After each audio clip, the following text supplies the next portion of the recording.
Thank you, Adam. Good morning, everybody. We'll get started. Regular Okanagan Regional District Okanagan-Smelkameen Board meeting will be called to order.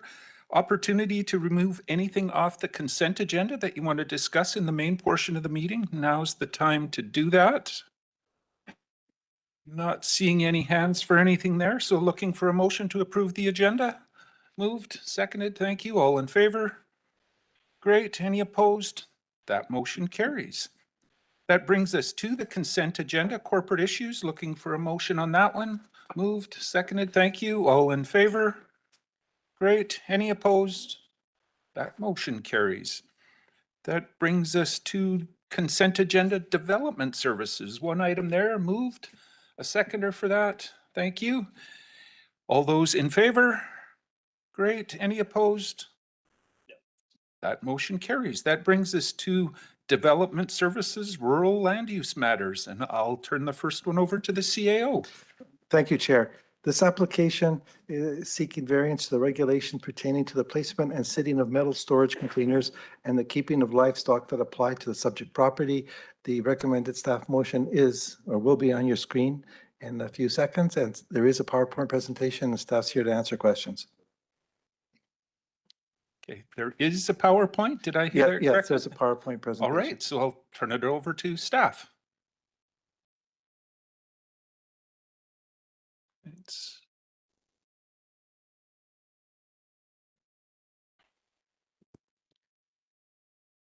Okay, hello, thank you.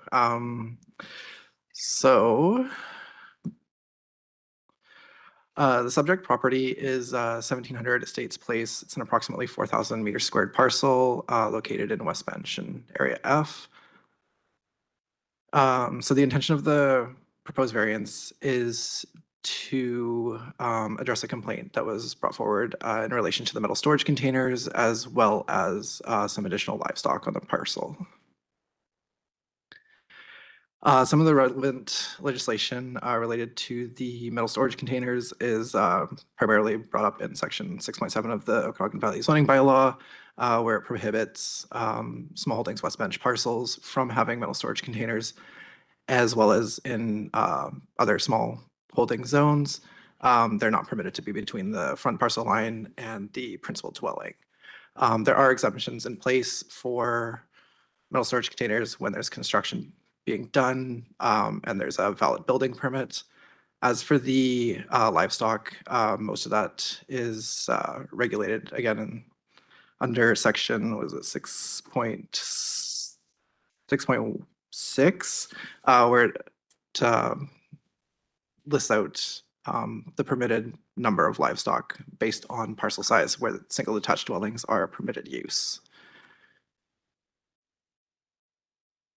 So yeah, the proposed variance is specifically to increase the number of livestock from 2 to 3, as well as to permit, permit 2 metal storage containers from 0, and to allow for the siting of the metal storage container between the front parcel line and the principal building.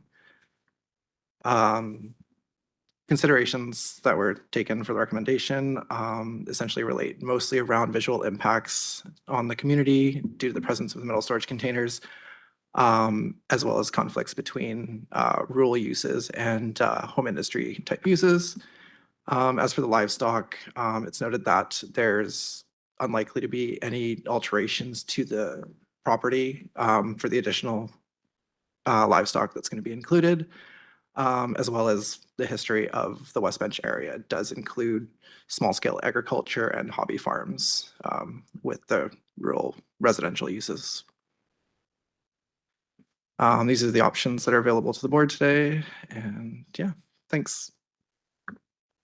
Okay, any questions or comments on that, Director Gettens? I just have a quick question for staff. In the in part of the report there, it says that recognizing that properties over 2 hectares an acre, and it says that are common in the West Bench area, and I don't know that they are common in the West Bench area, and I just wanted to get that. I don't think there's that many to say they're common.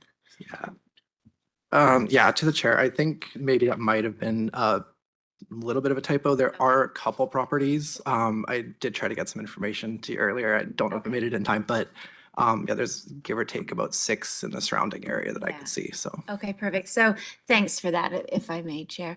Sure. I took a drive by the property this past week, and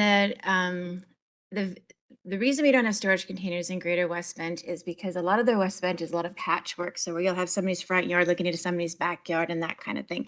So that's why we want to do a development permit. These containers are in a really great place. They're in no one's view. They are surrounded by bush and fence. I think they look pretty good in the area, to be honest. And I think going from 1 to 2 livestock and the feedback we've got on from this file is pretty positive. They seem to be really well taken care of and everything. So I'll move the alternative recommendation and allow the variance if I can get a seconder, please. Okay, looks like there's a seconder for that. Any further discussion? Not seeing any hands. I will call the question. This is a rural vote. All those in favor? Thank you. Any opposed? That motion carries. Down to B2, a temporary use permit in Area C, CAO.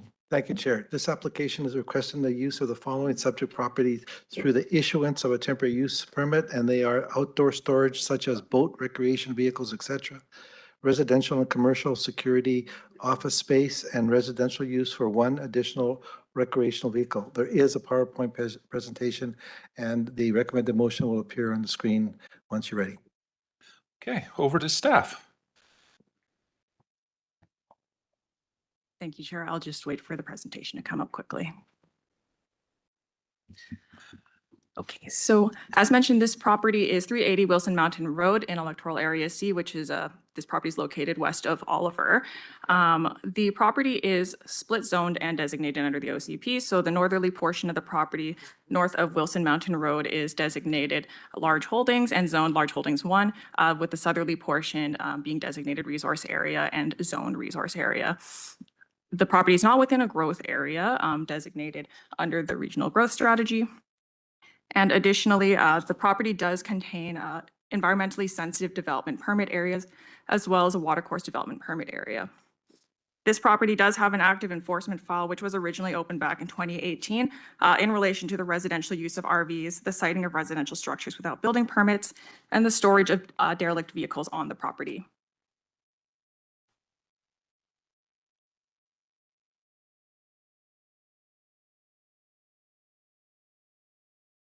Not cooperating. Sorry, just having some technological There we go. issues. So the application requests permission to undertake an outdoor storage use, being the commercial storage of boats, RVs, and similar items on the southerly portion of the property. And you'll see that's outlined in purple in the image on my slide, as well as to utilize a recreational vehicle as a security office space associated with the outdoor storage use and for residential purposes, as well as the use of an additional RV for residential purposes. And both of those RVs are circled in orange on the slide.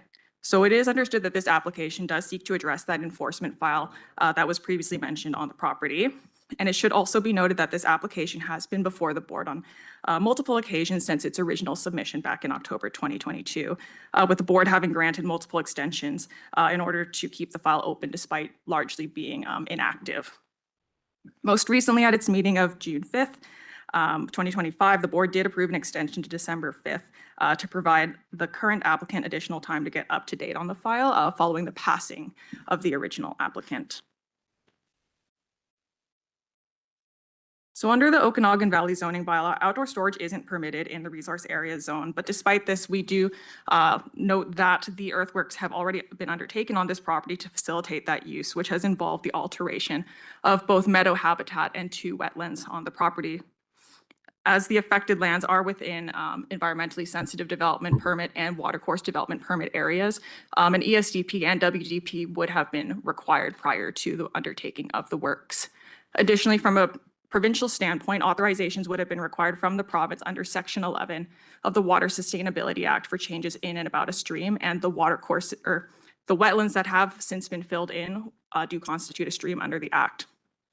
And lastly, the residential use of recreational vehicles is prohibited in all zones under the Okanagan Valley zoning bylaw. So just some considerations for the board to make when rendering a decision with respect to this application. When we assessed the application, we did find that the proposal is not consistent with the relevant policies and objectives of the electoral area C OCP. Namely, we do have a number of concerns with the proposal, specifically that recreational vehicles are not designed or constructed to be utilized for long-term residential use. And additionally, although the application does seek to authorize the residential use of 2 recreational vehicles, the application materials also indicate that the current use of the property at the time that the application was submitted was for living in motor homes, so residential and camping. In that regard, the proposed density of RVs on the property may in the future be comparable to that of a manufactured home park, which is typically required to be connected to community water and sewer systems, both of which are not available in this particular area. Now, with respect to outdoor storage, that use is typically limited to industrial lands in the general industrial zone. And it's not seen to be an appropriate use of resource area designated lands and would better be suited outside this area in existing industrial locations. And lastly, with respect to the earthworks that have been undertaken on the property, as mentioned, earthworks have already been done for the outdoor storage use and has resulted in substantial impacts on environmentally sensitive lands on the property, specifically in, most importantly, the loss of those 2 wetlands. And this loss is likely not reversible. And although these works have already been undertaken and a submitted environmental assessment does outline both mitigation and compensation measures, it's important to note that the pre-existence of these works should not give merit to its continuation. And with that in mind, we do recommend that this application be denied at this time. Thank you. Okay, any questions for staff? Not seeing any hands there. I'll go to Director Chahal for direction on this one. Thank you, through the chair. Actually, I did have a quick question. The file was inactive for a while. I was wondering when was the last time we had some correspondence with the property owner? Staff? To the chair, it would have been at the time that the applicant had originally requested an extension of their application. So since the board had actually provided that extension back on June 5th, 2025, I had provided information to the applicant regarding the status of where everything was, how to access the application materials, et cetera. But I have not heard back from the applicant since that date. Okay. Director Chahal? Yeah, I would like to move the administrative recommendation. Okay, so you're moving the, I see a seconder for that. It's on the floor. Any discussion on it? I'm going to ask that. Since we do have the motion on the floor, we generally ask if the applicant is in the room or online and would like to address the board.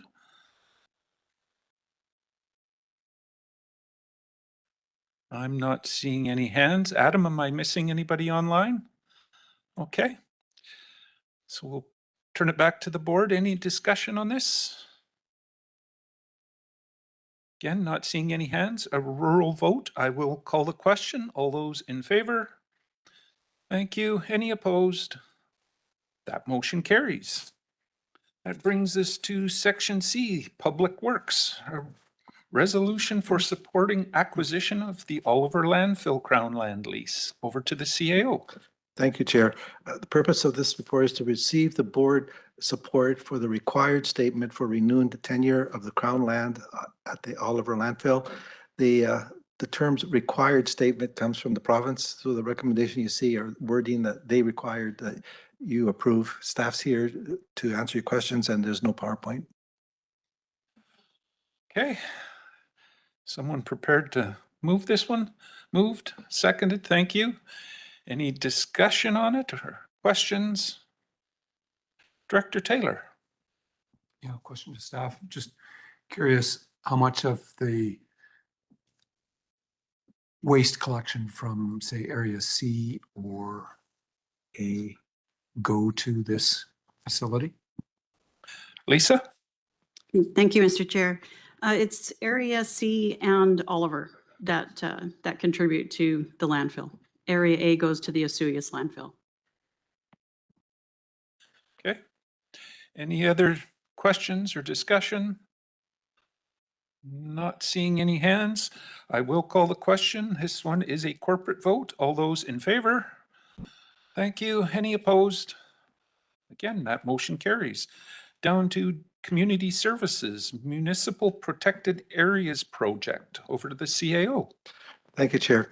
The purpose of this report is to seek early direction from the board regarding RDOS participation in the MPAC, a national initiative supported local government and registration parklands in the Canadian Protected and Covenant Areas database. There is no PowerPoint presentation, but staff's here to answer questions. Okay, any discussion or direction on this one? Director Federico? Yes, thank you, the chair.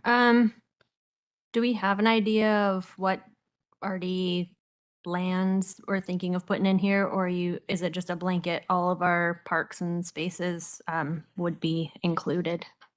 Thank you for the question. Certainly not blanket inclusion.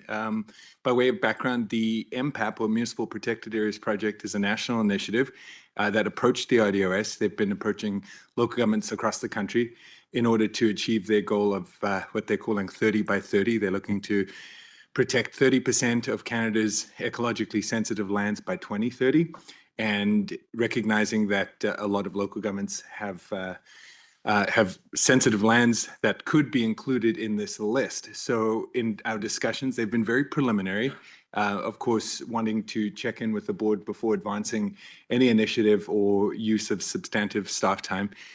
Staff wanted to bring this to the board to see if the board had an interest in moving forward with exploring this initiative. The idea would be that the list is generated with further analysis. So we would lean on the 10-year game plan, which was done, I think, 3 years ago, which does outline the inventory of sensitive lands and also recreation lands. And the question about interplay between recreation with conservation, pure conservation, our discussions with the folks at MPAP have been that there could be an interplay where appropriate. So there would be a lot more work needed to be done in order to analyze the appropriateness of lands for inclusion. So at this stage, we don't have the answers. This is simply staff coming to the board in response to the fact that we were approached by this organization. And if the board is interested in going down this route, staff will do a deeper analysis of which sites are appropriate for inclusion. I should also mention we have our acting parks manager here that may be able to add some additional insight to this matter. Thank you. Okay, I've got a few people on the list here, Director Monteith, and then Taylor and Roberts. Thank you, through the chair. How does this impact programs like the duck addling? And I know the community of Caledon has always had concerns about the, even now, our current grass management and staff not necessarily wanting to mow to the shoreline with domestic grass on a developed park. Like I'm not sure the community would be behind putting even more roadblocks into maintenance of a community park. Like I absolutely understand wanting to protect land, but I don't think a developed community park is the right approach when we're encouraging people to go there to that green space, but yet, anyways, looking for some feedback. Absolutely. I think that's exactly the analysis that staff would conduct. And in our discussions previously with the operations team, we would not be looking to put active recreation parks into this list. It does not make sense, recognizing that some park assets are primarily for recreational purposes, and it just would not make sense to include. So we would be very deliberate with what sites are brought back after analyzing them deeper. Okay. Director Taylor and then Roberts. Two questions. I think generally I'm supportive of learning more to make an educated decision, but my concern is that we're just adding another layer of complexity to managing assets that we already struggle to manage effectively, and that there would be costs associated with that, and that would raise the budget. And I think it'd be difficult to actually quantify, definitely, that through your analysis that, oh yeah, this is going to increase cost. I think that'll be difficult to determine, but it's another layer. The second concern I've got is, and I'm just wondering, this is coming to the board as opposed to the EA committee? So. Yeah. At this stage, it's just exploring. Okay. Director Roberts. Yeah, thank you through the chair. Similarly, I just wanted to follow up, again, looking forward to further information. Part of it that interests me is about the synergy between protected lands, park land, recreation land. Area G doesn't have a park service, but of course we have recreational land, we have the regional trail, and we have land that we would love to see protected. And I'm wondering if part of your dialogue and in working with planning and other parts of the regional district to find a way forward that we could use when we do and have subdivisions that have the need to put money into a park or create a park, that this may be a vehicle or an option in regards to being able to have those funds and or land acquisition done in Area G around these types of things, as there's more synergy between all of that. Does that make any sense? Staff? There's a lot to that question.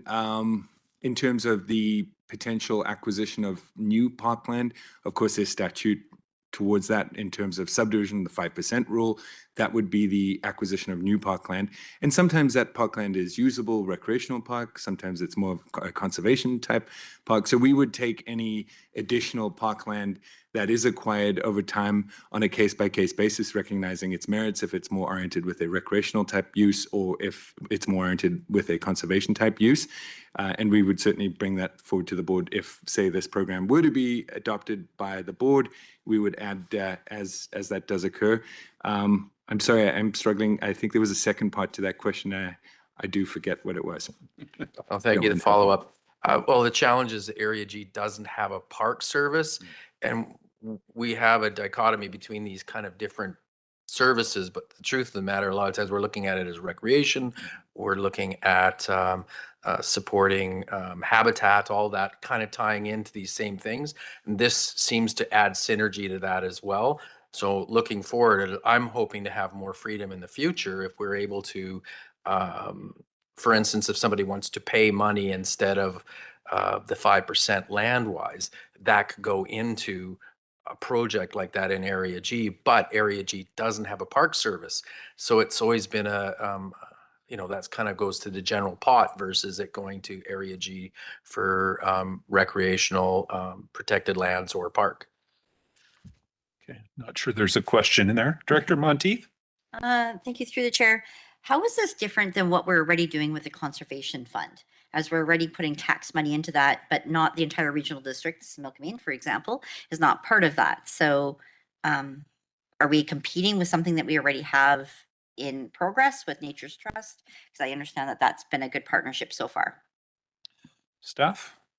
Yeah, I don't know offhand much of the background in terms of agreements with Nature's Trust, but I have worked with Nature's Trust and Ducks Unlimited and other such groups. So that would be the preservation of private lands, typically, where lands are donated and protected through covenant tools so that they can play that conservation type purpose. So I can certainly direct the team to instruct and research further if this is something the board wants to go down, but those lands tend to be private. The request from BC Nature with this program is that we look at our inventory of currently owned public lands and determine whether or not they are appropriate for inclusion. Okay, a follow-up, Director Monteith? Thank you. And you said the exact word I was looking for are public lands. I'm thinking of our electoral areas, and I can't think of any parks that would fit into this. Can you give an example of something that would work? Because I don't see anything in Area I. Chair, we did not go down the road of researching which park would be appropriate. We did not want to get ahead of the board in terms of their role providing the governance direction. The request was presented to staff, so we brought this to the board to determine whether or not the board even wanted staff to spend valuable staff time on researching the appropriateness of each individual property's merits. Okay, I've got quite a list and I see the other hand. So Director Bush, Coyne, and Trainer. Well, to start with, I'd love to share my park with Area G, especially the expense part. Yeah. But I'd like to hear from the municipal directors here that, because they're involved too, so. Okay, Director Coyne.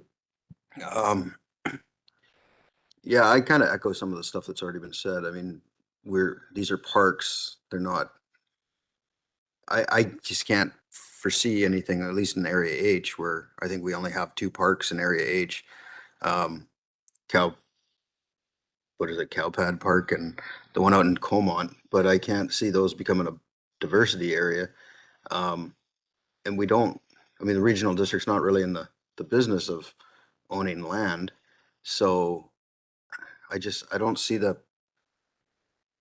well, not really, not like not like municipalities who keep buying up land, right, to do other things. Where regional districts, we have some parks. Our trails are licensed of occupation for the most part, and whatnot. So I'm not really sold on the idea. I think if we're working on a park and it might fit some of the criteria, that would be something maybe staff could bring back, but I don't see the need to go jumping into this because once you start putting a whole bunch of other restrictions on parks, it restricts what you can do. So if you want to put a ball diamond in that park, you probably can't if you've just declared it a biodiversity area. So I don't know. I'm not really sold on the idea yet. I'd like to maybe have it come back on a case by case basis later if something comes up and, staff are working on something and say, hey, this might fit that, but I can't see spending a whole bunch of time on it right now. Okay. Go to Director Trainer. I think Summerland is already involved in Yeah, this. so we did this back in November. And from what I recall, Director Barkwell can correct me, but it wasn't a big deal. Like the BC Nature representatives did a presentation for Summerland. We thought it was a good idea. Staff worked with them. I don't think it took a lot of time. We came up with 8 properties. So we have like Little Giants Head Mountain Park, Giants Head Mountain Park, Conkle.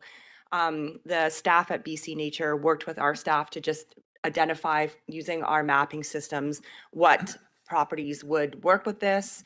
Staff brought it back to us and we approved it. So I think it's worth it for RDOS staff to just have that conversation. And there might not be a lot, you don't know, but you could reach out to Summerland too and find out how we did it. But it didn't seem like a really big deal. And it at least recognizes the properties that you do have. And since nobody really seems to know, maybe it would be a helpful exercise. Okay. Let's see. Director McCordoff. Thank you. So in our 2026 budget with the town of Vesuvius, we have agreed finally to become a member of the South Okanagan Conservation Group starting in 2027. This has taken a long time. We were very happy to have Laura come and speak to us, and our council has agreed. So I know that we've been given flack for a while about this, but we're now on board with everybody else starting next year. Good to hear. Director Taylor. Oh, sorry, I forgot Director Gilbert. Go ahead. Yeah, thank you through the chair. I just want to kind of echo, but also say, I think, I think this is a good idea, but I think that there's already existing partners in the valley that are working towards this type of goal. From a municipal perspective, I think as Director Coyne stated, it's, parks that are in municipalities are quite manicured and well managed and put into a way this is what activities happen, and it's geared a lot to recreation more than it would be conservation. If you look at probably most of our valley, most of the biggest biodiversity and conservation that we're looking at is riparian areas where creeks are, and those are already under a lot of protection from the province with legislation. I would say conservation in the valley, I think, I don't know where BC Nature is getting their resources from, but you look at the valley, you have Nature Trust and you have the Nature Conservancy of Canada, and they are very well resourced and well funded, and their goal is to try to link that sagebrush steppe from the North Okanagan down into the states for that movement of biodiversity. So and then also too, you have BC Parks and the possibility of a national park reserve going into the South Okanagan. So I think this kind of, in my opinion, I wouldn't support this because I think there's enough organizations that are already doing this work to get that 30 by 30 and also have outside resources to be able to increase the biodiversity and protection of lands within the South Okanagan in the Sibilking. And I think bringing in BC Nature may be a good idea, but honestly, I think at this point, we we have the partners here, and also to the Okanagan Basin Water Board is another partner in that as well. Okay, Director Taylor? Does this have any impacts on the strategic priority list? Go over to staff. It certainly will take some staff time. We don't anticipate it will be a major contribution of staff time, but it will require some staff time, which we suspect could be accommodated within our core work allotment. Okay. Director Fedrigo, and I think we better move on after this. Yeah, thank you, the chair. Can this be area by area? And I appreciate that adds more work. I've got a few, I think in area E that could fall under this that wouldn't impact potential baseball diamonds or other things happening, and I think could be beneficial for a few spaces that we have. So if we don't all have to be lumped together, then from my area and perspective, I would be interested. And if the rest or a few are still on the fence, then maybe we refer it to the EA committee with a presentation from the staff for anyone else, directors wondering, but so a few things in there from me. Okay.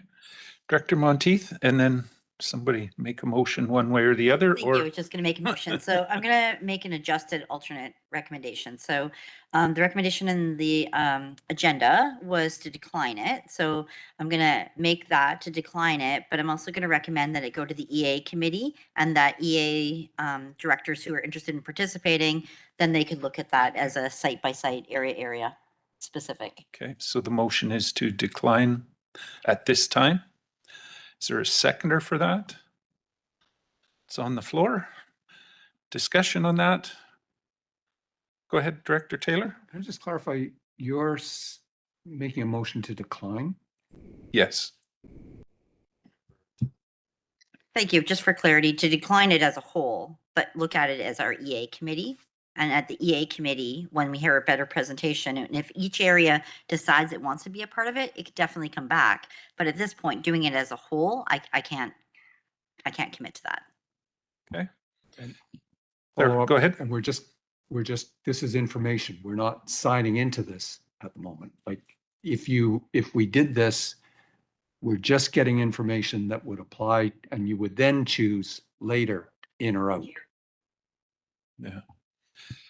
So it's, the motion at the moment, though, is on the floor to decline spending the staff time to research it. Not seeing any other hands, I'm going to call the question. All in favor? Thank you. Those opposed? We've got Directors Taylor and Trainer. The motion will carry. Okay. Protective Services, Fire Safety Act, CAO. Thank you, Chair. In accordance with the Fire Safety Act, the Regional District of Okanagan-Similkameen is required to designate a trained individual to serve as a fire inspector and fire investigator. There is no PowerPoint presentation, but staff's here to answer your questions. Okay. Direction on this from the board? Someone prepared to move this? Moved. Thank you. Seconded. What's on the floor? Any discussion? Go ahead, Director Monteith. Thank you. Through the chair, I understood that we were having a new employee that was going to be filling this. So I don't understand why we're rushing to appoint somebody now when we would be in the process of hiring somebody that would be taking this on now. Thank you To for the staff. question. Thank you for the question through the chair. We have been asked by the Office of the Fire Commissioner to make this happen as soon as possible. So this is just a temporary until that new person is in place and able to take the responsibility on. Okay. Any other questions or discussion? Go ahead, Director Taylor. Do we have staff in some of the different area departments that are already ticketed to do these inspections or investigations? We do have some, through the chair, we do have some staff that have taken the course, but the Office of the Fire Commissioner has still committed to actually doing the physical work. They want someone assigned to be the mediator and work with that person to ensure the work is done properly. Yeah. So they'll still come and do it, but we need to contact them, bring the information to them, and we have to have someone assigned to do that. Okay. Not, oh, Director Bush. Yeah, so would Tony fit the bill for our new fire manager? Or is that That's getting too ahead of us? I think that's getting ahead of us, but over to the CAO. It's an open competition and the best person will, male or female, will get the position. Okay. Not seeing any other hands, I'll call the question. All those in favor? Thank you. Any opposed? That motion carries. UBCM CEPF Indigenous Culture Safety and Cultural Humility Training, CAO. Thank you, Chair. To secure provincial funding to enhance the cultural safety and cultural humility of the delivery of local emergency management programs and services, this includes increasing opportunities to educate RDOS and District of Summerland staff, especially those working in emergency response and in the emergency management system, in the history of Indigenous people, as well as the concept of cultural safety, cultural humility, and the relevance of Indigenous people. No PowerPoint presentation. Staff's here to answer questions and the recommendations on the screen. Okay. Questions or direction on this from the board? Anybody prepared to move it? Moved, thank you. Seconder, great. Any discussion? Quiet group this morning. I guess it's fairly self-explanatory, so I'm going to call the question on it. All those in favor? Thank you. Any opposed? That motion carries. Down to UBCM EOC Equipment and Training Grant, CAO. Thank you. To secure provincial funding for regional emergency operations centers to enhance regional capacity to respond to emergency disasters. So that this is what it's asking for. Staff's here to answer questions. And again, no PowerPoint presentation. All right. Someone prepared to move this one? Moved. Thank you. Seconded. It's on the floor. Any discussion? I believe we see this one almost every year, and hopefully we're making progress. It seems we are, so I think we should continue. Not seeing any hands, call the question. All in favor? Thank you. Any opposed? That motion carries. Legislative Services. Letter of support for a Chinook salmon hatchery from OIB. Over to the CAO. Thank you, Chair. Again, the purpose of this report is to provide a letter of support for the proposed Chinook salmon hatchery as requested by the Osuyas Indian Band. Not much to say. We do have Ms. Batten here that may be able to answer questions. Okay, Director Coyne? I'll make the motion. Moving it. Perfect. It's seconded. It's on the floor. Any discussion on this one? Director Bush? Yes. So any idea where it would be held at? I'll go to Ms. Batten. Thank you, Mr. Chair. At this time, the Osuyas Indian Band has not chosen a site. I think in the background information explains that they've are considering multiple sites that they currently own, but they have not selected one. And this is very, they have let us know that this is very preliminary. This is at the beginning of this journey, so. Okay. Any other comments, questions? Seeing none, again, call the question. All those in favor? Thank you. Any opposed? Again, motion carries. Down to F2, Artificial Intelligence Usage Policy, CAO. Thank you. The purpose of this report is to ensure regional district policies are relevant and reflect current practices, to clarify and provide guidance on appropriate use of artificial intelligence for staff, elected officials, and contractors. Staff's here to answer questions. Okay, any direction on this? Questions? Director Taylor, you're moving it. It's moved, seconded. It's on the floor. Any discussion? We did see this at, I think, the last committee meeting, and looked like some changes and accommodation were there to deal with our discussion points. Not seeing any other hands, we'll call the question. All in favor? Thank you. Any opposed? Again, motion carries. Lower Nippit Improvement District request for a letter of support, CAO. As you stated, Chair, this is another request for a letter, is to provide a letter of support as requested by the Lenore Nippet Improvement District. Staff's here to answer questions. Okay, direction on this, Director Monteith? I'll make the administrative recommendation. Moved, seconded, thank you. Any discussion? Seeing none, call the question. All in favor? Thank you. Any opposed? Motion carries. That brings us to section C, the CAO reports. Over to the CAO. I'd like to start by turning this over to Ms. Batten to just make a quick announcement. Ms. Batten. Thank you, Mr. Chair. It is with a heavy heart that I announce the retirement of one of our long-term staff. Our Deputy Corporate Officer, Jillian Cram, will be retiring at the end of the month. And we are very, very sad to see her go. She celebrated her 20-year service with the regional district this past summer. And while we are very, like I said, sad to see her go, we are also very happy that she gets to move on to the next, as she put it, adventures in her life. So. Well, we wish her well for sure. She will be missed. Just one thing that Ms. Batten forgot to say is she hired her 20 years ago. Okay. Okay. So one other thing that I'd like to discuss, I was invited to the Similkameen Flood Mitigation Strategy Committee on Monday. And there was First Nations, there was Director Roberts was here.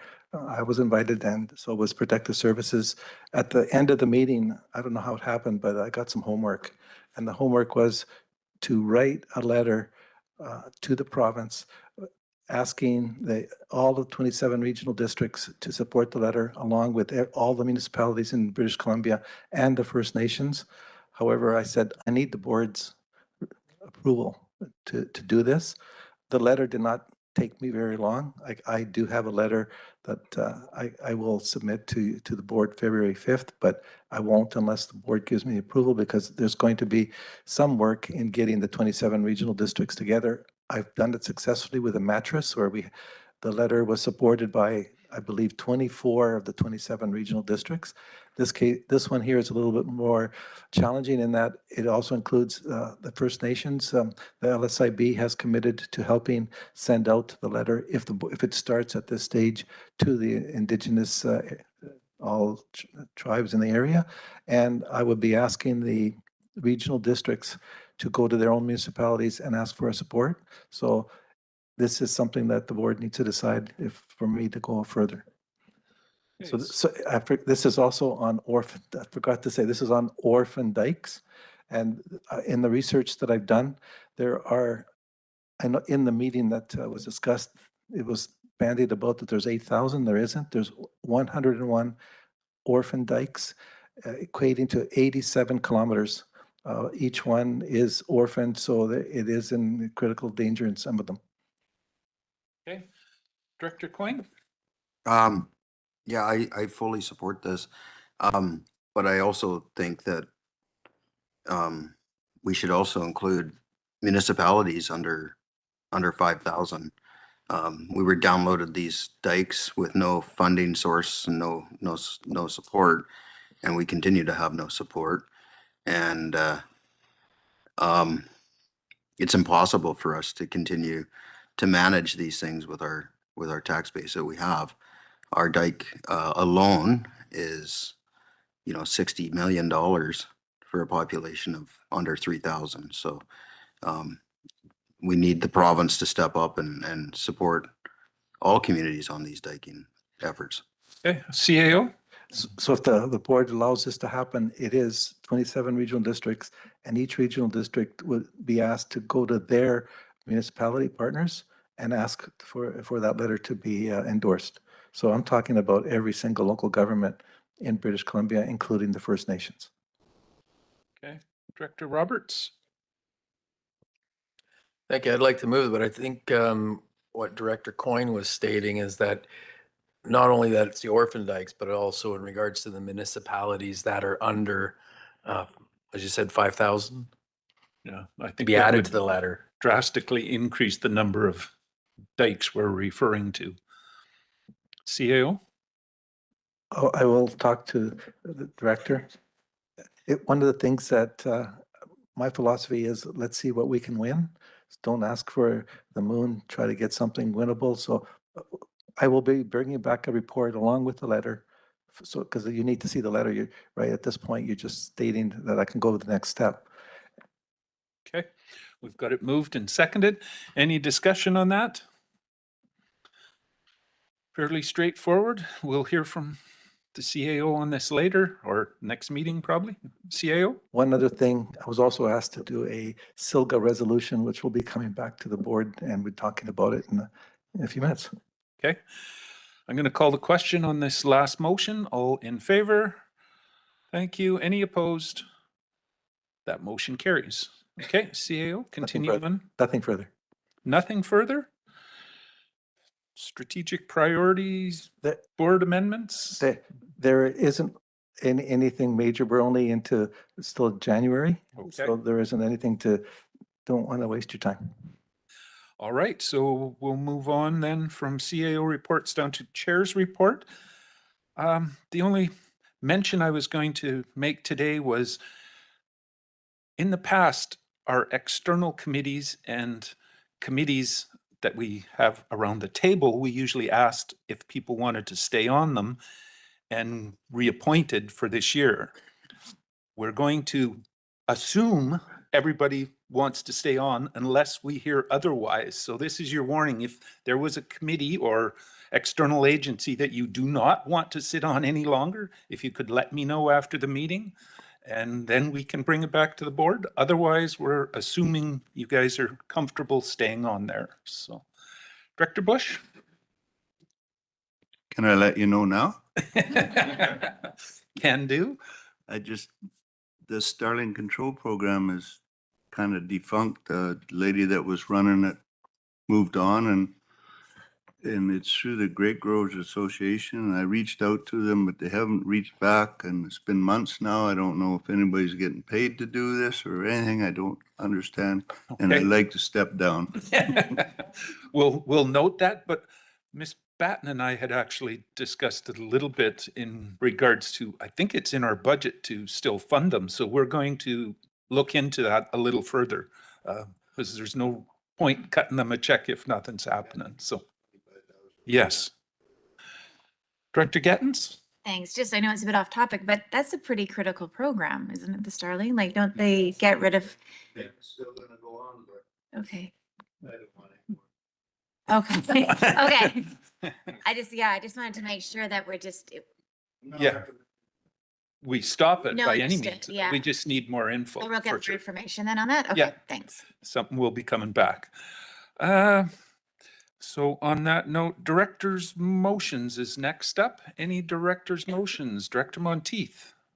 Thank you, through the chair. I actually had sent it by email to Tracy. Are you able to share it or? Okay. You wanted to, Wordsmith it or? you made it? Go ahead. Okay, so I'd like to make a motion to deal with it today. So it's regarding the subdivision approval for 101 or 100 Turtle Lake Road, for which I added a director addition to the motion, that it be included into the fire service area. So want to bring that back to the table to have a vote today. So we really, Ms. Batten? Thank you, Mr. Chair.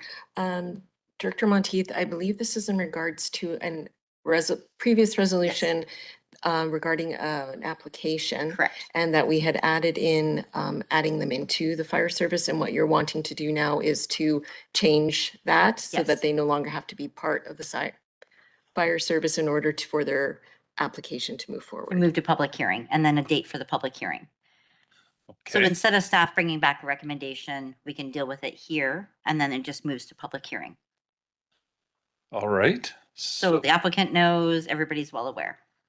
So the They've actually motion, sent a letter in supporting it. so you're making the motion to deal with it today. Seconder, it's on the floor.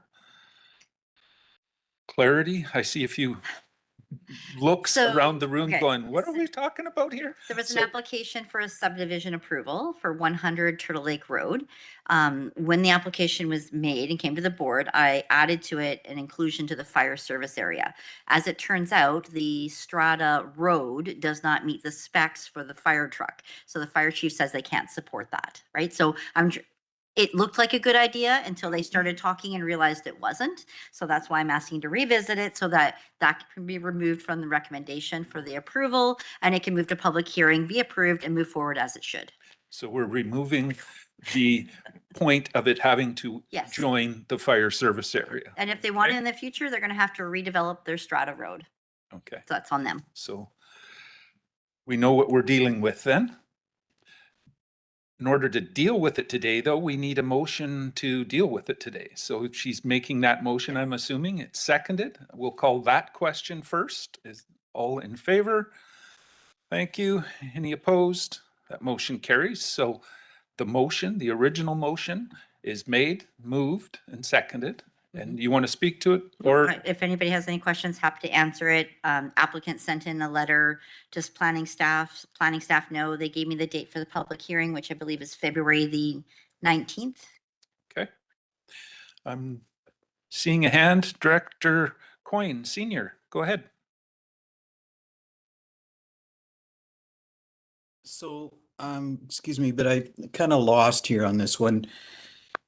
So we're gonna recommend a subdivision be approved.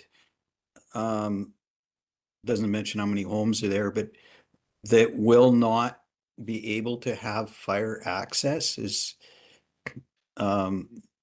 No, it's doesn't not. make sense to me the way I'm understanding this today. No, the recommendation from a previous motion was to add this property to the fire service area, but it is not able to be serviced due to the road. So the motion today is to not add it to the fire service.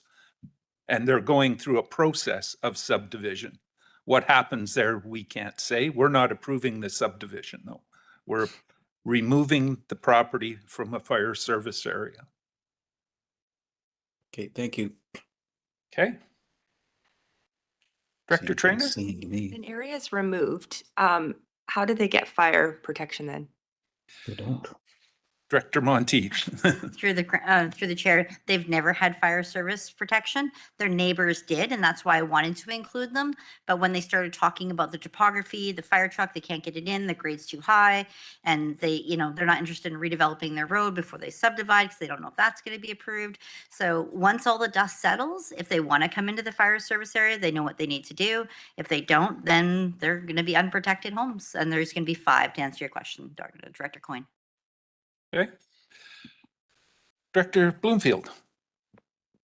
Thank you. Just a point of clarity is, so the subdivision approval process is that, I mean, it's partly the responsibility of the regional district, but also highways.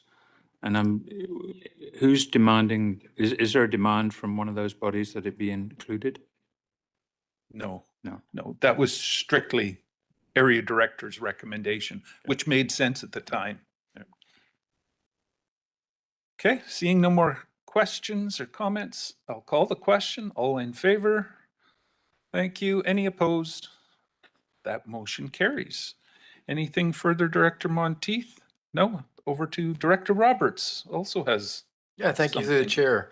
The last meeting I brought up around, and a previous motion around the ridership for Route 50 in the Similkameen. And I just wanted to I'd like to make a motion that we have a policy that every 2 years we reevaluate ridership and that we have clarity on how that's done. Okay, so I'm going to take that as a notice of motion for right now, unless you needed it dealt with immediately. Because it's for every 2 years. I think we got time. Okay, perfect. It's a notice of motion. Any other director's motions? Not seeing any hands. Then down the list here, board members, verbal updates, anything to report from your communities? Director Fedrigo. Thank you to the chair. We've got notice that Dennis Smith is stepping down as our chair of our Parks and Rec Commission. And I just wanted to thank him for his many, many, many years of service on that commission and just his knowledge and passion for our community in that capacity. We will miss him being there and just, yeah, anytime he wants to put his thoughts in, we'll appreciate it. And then I have another member who's been on our commission for a couple of years, also a very dedicated, passionate community member, and just appreciate his time on our commission. And I welcome our new members. Okay, thanks for that. Any other verbal updates? I see we've got board representations on here. We usually do those second meeting of the month, so we will, second one today. Municipal finance, municipal insurance, well, finance is in the spring, insurance is next. UBCM, anything from OBWB? No, no meeting this month. No meeting there. Film Commission, Director Coyne. A little bit. We had a meeting, was it right after our last meeting when you asked for Yes. an update? We've got a little bit of change on our membership over the RB, the Kootenai Boundary Regional District, moving some people around. But we've also, we're also working on trying to figure out how to attract more, I guess, like animation funding to the region.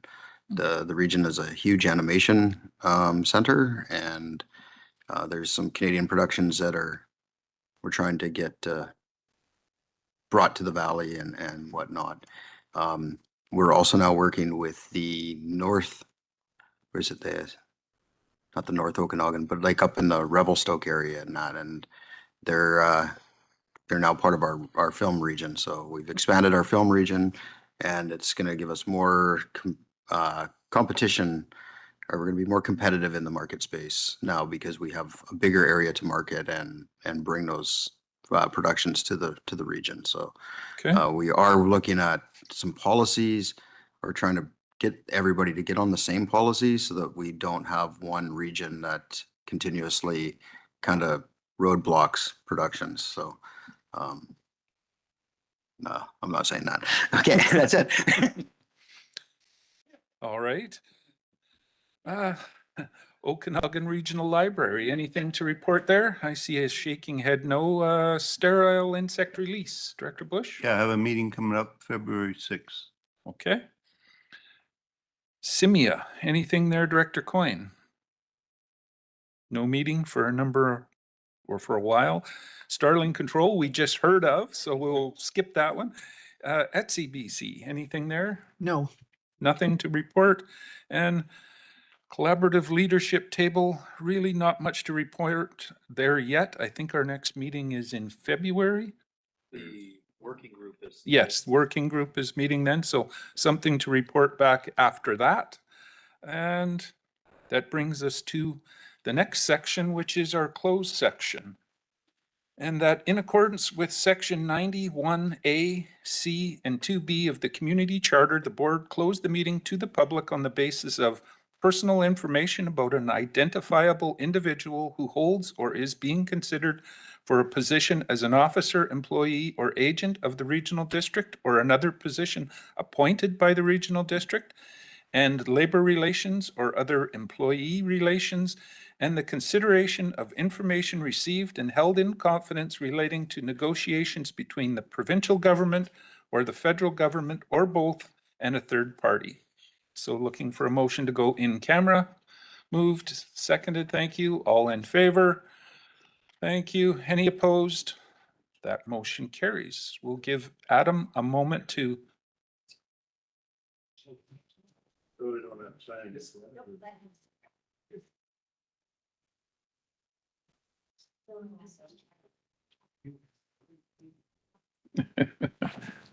Okay, we're getting the thumbs up here. So, yeah, we just do. Yeah, a motion to adjourn, please.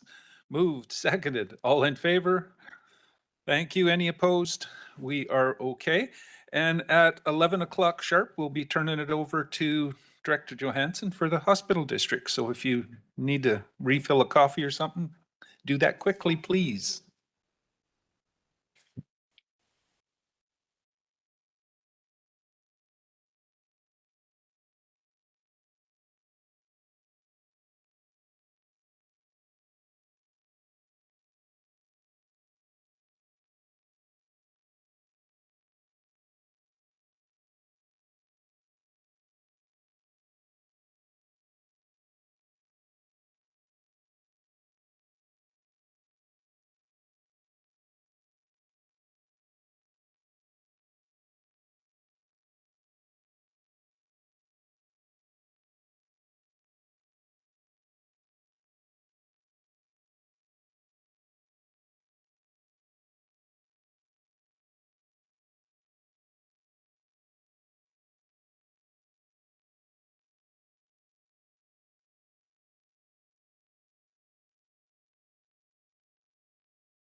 You're ready. Yeah, go for it. All righty, if everybody can return to their seats, we're ready to get started.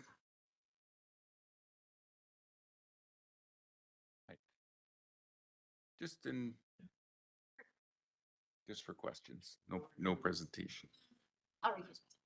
She's not doing a presentation. Yeah, I mean, it is that. Yeah. Recuse yourself from the vote? Yeah. Well, I'll recuse myself when it's a comes chair, because you're gonna do IH first, then go to her. No, it's included in the budget. Nobody even asked a question about it. I'm gonna talk about it, but it's not a specific, it's not a separate.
Alrighty, if I can have everybody's attention. I'll call this meeting of the Okanagan-Similkameen Regional Hospital District to order at 11:03 a.m. on Thursday, January 22nd, 2026. And I'll look for a motion to adopt the agenda as amended to include the funding request of $100,000 submitted by the South Okanagan-Similkameen Division of Family Practice. Moved. Second. I will go all in favor. Opposed. That motion is carried. We've got some minutes to adopt. That the motion is that the November 20th, 2025 minutes of the Okanagan-Similkameen Regional Hospital District be adopted. Move. Second. If there's no further discussion, I'll call a question. All in favor. Opposed. Motion is carried. And we will go to our delegation. I got Corey Weens here and Madeline Seligwong that are here from Interior Health. They're going to present to the board the 2026-2027 capital funding request from Interior Health. So I will pass it over to, is it Corey going to do the presentation? And Madeline? Okay. Just confirming everybody can hear me all right? Yeah, so it's my first time in first chair. So, and I just want to remind everyone that Corey has taken over from Dan Goffner, who you are very familiar with. And so he'll be my partner and he'll be prepared to support and answer questions at the end. So Interior Health just wants to recognize and acknowledge that we are conducting our presentation on the traditional, ancestral, and unceded territories of the Kakal-Dene, Ktunaxa, Inglaklapma, Shawepam, Statliam, Silks, and Chilcochi nations, where we live, learn, work, and collaborate together. All right, just gonna. All right, so this year's presentation may appear different in format, but its purpose remains unchanged, which is to present our 2026-2027 capital funding needs and request the Okanagan-Similkameen Regional Hospital District's continued partnership in supporting a share of these priority investments. We recognize the essential contribution that the Regional Hospital District makes in strengthening healthcare services across the Okanagan-Similkameen. In that spirit of openness and collaboration, we value this chance to share our plans for the coming year and respond to any questions you may have. Every capital item included in this presentation has been thoughtfully evaluated, guided by current data and trends, and shaped by the expertise of interior health physicians and staff. These recommendations reflect the most pressing needs within our local healthcare system and aim to deliver the greatest benefit to patients in our region. Today's discussion will outline our capital funding requests and provide details about each proposed project, including the positive impact these investments are expected to have on patient care. We welcome your questions and feedback on our 2026 capital plans and look forward to a productive conversation at the conclusion of the presentation. So your investments directly support people across our region, long-term care residents, children needing specialized services, patients relying on diagnostics and surgery, and the staff who care for them. So if you see the numbers up there, these requests relate to projects beginning in the 2025-2026 year. Final cost sharing will occur in future years. The totals that you see on this slide include major capital projects such as Cottonwoods and Kelowna, FW Green, BC Cancer Centre, CMH, and EKH Regional Oncology. So in the 2025-2026 Interior Health Capital Budget, it was $241 million, including major projects, with $49.8 million from the province. Across Interior Health, the 7 regional hospital districts contributed $90.1 million in 2025-2026. That's a substantial investment in community health. Here in the Okanagan-Similkameen, IH requested $4 million last year, and the Okanagan-Similkameen Regional Hospital District was able to commit $2.9 million. Thank you for the support. We're now going to share a brief video and then follow with some regional photo highlights from last year. So I'm going to pause and let Adam help us out here.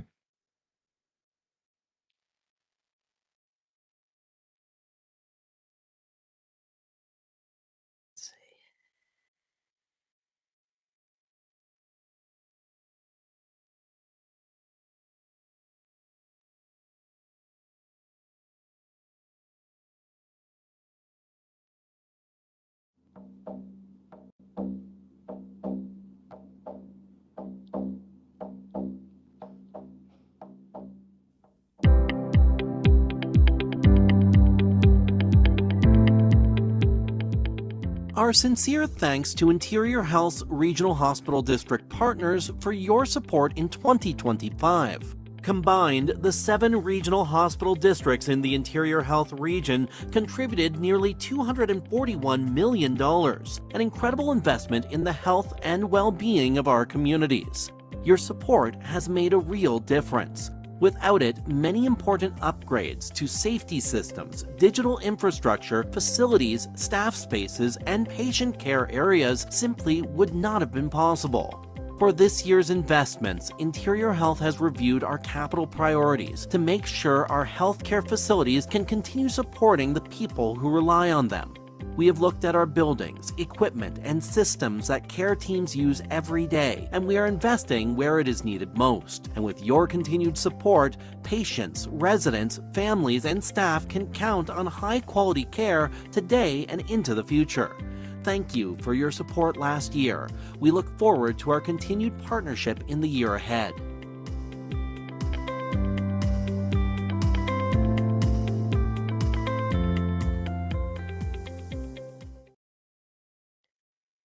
So as Adam switches us back to the presentation, as we move forward, when we're looking at the numbers, it's just really important to remember the real impact behind them. These investments improve patient care for patients and support the staff working in our facilities.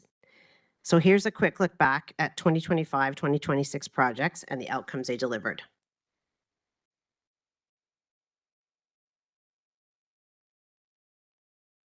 I'm not sure I have control of this. Oh, there we go. Okay. I do have control. So Interior Health completed a number of projects in the Okanagan-Similkameen in 2025, with a number more that began and are currently underway. One of the highlights of 2025 was the Community Oncology Network Clinic at PRH, which opened in June. The $22 million expansion has tripled the size of the unit, helping reduce wait times, providing greater privacy for patients, and creating capacity to meet the increasing demand for cancer care. The unit also offers modern equipment, more comfortable and accessible facilities, and a better working environment for staff.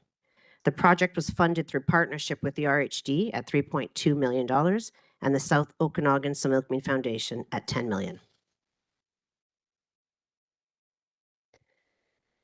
Over in South Similkameen Health Center, employees and medical staff, community partners, leaders, and a student drumming group from the local Intamlikan School gathered together at the South Similkameen Health Center on Friday, May 16th, 2025, to celebrate the renovations at the site and to tour the updated space. Thanks to the renovation, primary care network nurses and allied health staff at the clinic now have access to improved spaces, better equipment, so they can serve the patients more efficiently. You see Sandra Aitchinson, one of our nurses there, and one of the SSHC staff who has benefited from these renovations. And in Oliver, Interior Health provided a 25-year land lease at the Sunnybank Retirement Center over in the town of Oliver, enabling the town to build 2 modular homes for healthcare workers. This will help ease local housing pressures and support staff who want to live and work in the community. The Ministry of Health also contributed $215,000 towards the project, and then the South Okanagan-Similkameen Medical Foundation provided an additional $300,000.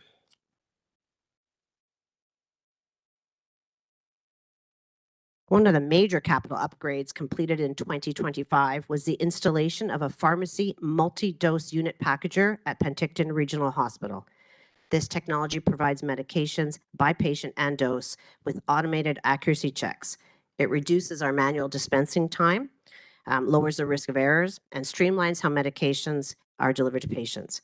This project was actually approved back in 2021-2022 capital cycle, and it was finally finished in November 2025.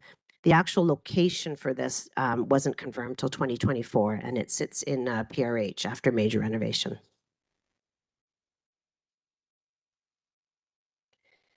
So here's just a little more detail about the Okanagan-Similkameen Health Area Profile. So just note on this slide, we're only highlighting IH facilities here. We do have several contracted services and long-term care facilities that are not called out on this slide. I do draw your attention to the bottom right for those of you who've been heavily invested in recruitment. So these were some of the top areas of our physician recruitment in the last year.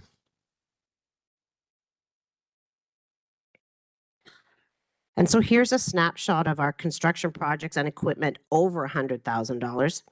And this schematic illustrates both the budget and the RHD request in the SOK by community. Just note that these don't include our digital health and equipment under $100,000.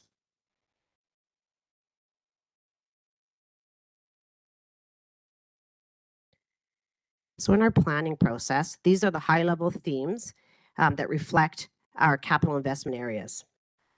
So clinical systems are protecting and modernizing core clinical systems that are essential to patient care, life safety, and emergency response, ensuring they remain reliable during routine operations and critical events.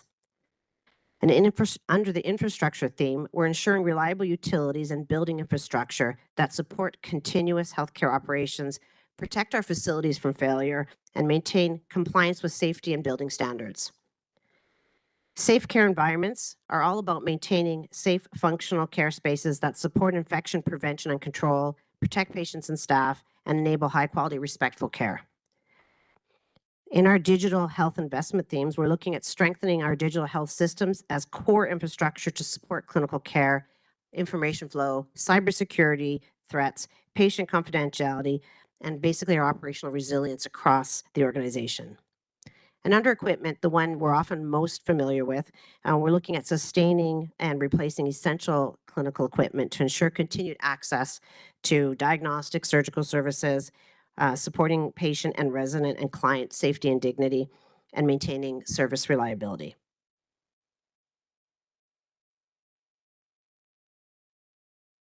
So now I'm going to review a few of the projects that will have meaningful impact in the year ahead.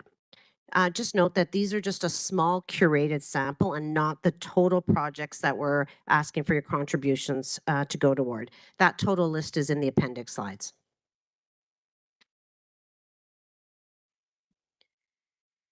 So for Penticton Hospital, there are a couple of projects that I want to talk a little bit more in depth about. One is the automated dispensing cabinets. And these ensure, like this investment will help improve patient and resident safety by adding reliable safeguards that help ensure medications are given correctly and consistently. It reduces our avoidable medication errors by standardizing how medications are prepared and delivered. The solution supports best practice standards and can be used across both our hospital and long-term care settings, creating a more consistent approach to care. The system works with our existing electronic healthcare record system, which is critical, so we don't have any duplicate systems going on in the background. We also have in our long-term care, the multi-dose packaging also reduces our unnecessary waste, supporting both efficiency and environmental responsibility. A smaller project is the double doors that are in front of our emergency admitting area in Penticton. So these doors are original to the building, 1987. They were outside of the scope of the renovation that went on a few years ago, or phase 2 renovation. They are long beyond end of life, and they pose security and access issues if we don't replace them. For South Okanagan General Hospital and McKinney Place, some of these projects are quite familiar to you. One we just talked about, similarly the automated dispensing cabinets. McKinney Place itself, the nursing station. So just to note in McKinney Place, it's an older infrastructure. It's not in line for replacement. So ongoing capital investment is required to maintain and improve the site. So the nursing station itself, for those of you who haven't been in a hospital or long-term care facility recently, it is our central hub of a facility for the facility. It's our initial point of contact for all of our visitors. And it currently, the setup there is very open. It has lots of drop-down spaces. It is very out of date, doesn't support the number of staff we have working there and the technology that is required now to deliver that care. And it has a couple of offices in there. So the investment we're looking at will improve our infection prevention and control. It's going to have a glassed-in front facing, creating additional staff space and physician areas. It's going to help us ensure that we can hold on and recruit staff to that area. It creates a nice working environment. It also improves our confidentiality. We don't have very many closed spaces in our long-term care facility. It's also going to support us to create a dedicated biomedical area for smaller equipment such as glucometers and bladder scanners and all of those things that you've already funded in other ways. Technology for caring for residents is actually increased dramatically, and these facilities weren't built to sustain all of that. And also it'll include some replacement of fixed height counters and with adjustable height workstations, recognizing the ergonomic impact of ill-fitting spaces. Actually, back up one. So, and then the last piece of equipment. I know we have had discussion about this particular item appearing on lists, so I'm actually going to call attention out to it as opposed to burying it in the appendix, which would have been my initial want and desire, say perhaps a couple of years ago. So I just want to acknowledge that we've discussed buses and equipment and how they are same or different. And so I'm just here to state that for us, facility buses are critical pieces of equipment for long-term care. The definition of equipment and criticality varies across our settings. What you need in ICU, you don't need in long-term care. If we went on that basis, we would never fund long-term care for anything. So I just want to put that out there. This particular asset is identified as well and used for our emergency evacuation events. The current asset is 19 years old, past due replacement. Most of us aren't driving 19-year-old vehicles. It does help us provide access to local and distant communities. And just a reminder that most of our rural communities, especially places like Oliver, doesn't have its own dedicated public transit to move people around the community and to access different parts of the South Okanagan. So this serves in lieu of that dedicated public transit that's available, allows residents to continue to be contributing members of their home community and to participate in activities that have been part of their life for most of their lives. And so hence it enhances the quality of life for these individuals. At Princeton, there's one project I'd like to call out, and it's our elevator modernization. So every few months, Princeton General Hospital's only elevator, original to their 1969 build, goes down due to a mechanical issue, like every month.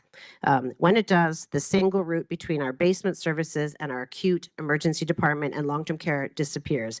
Meals, equipment, even patients who can't use stairs suddenly have no way or safe way to move around the building, and care can come and grind to a halt.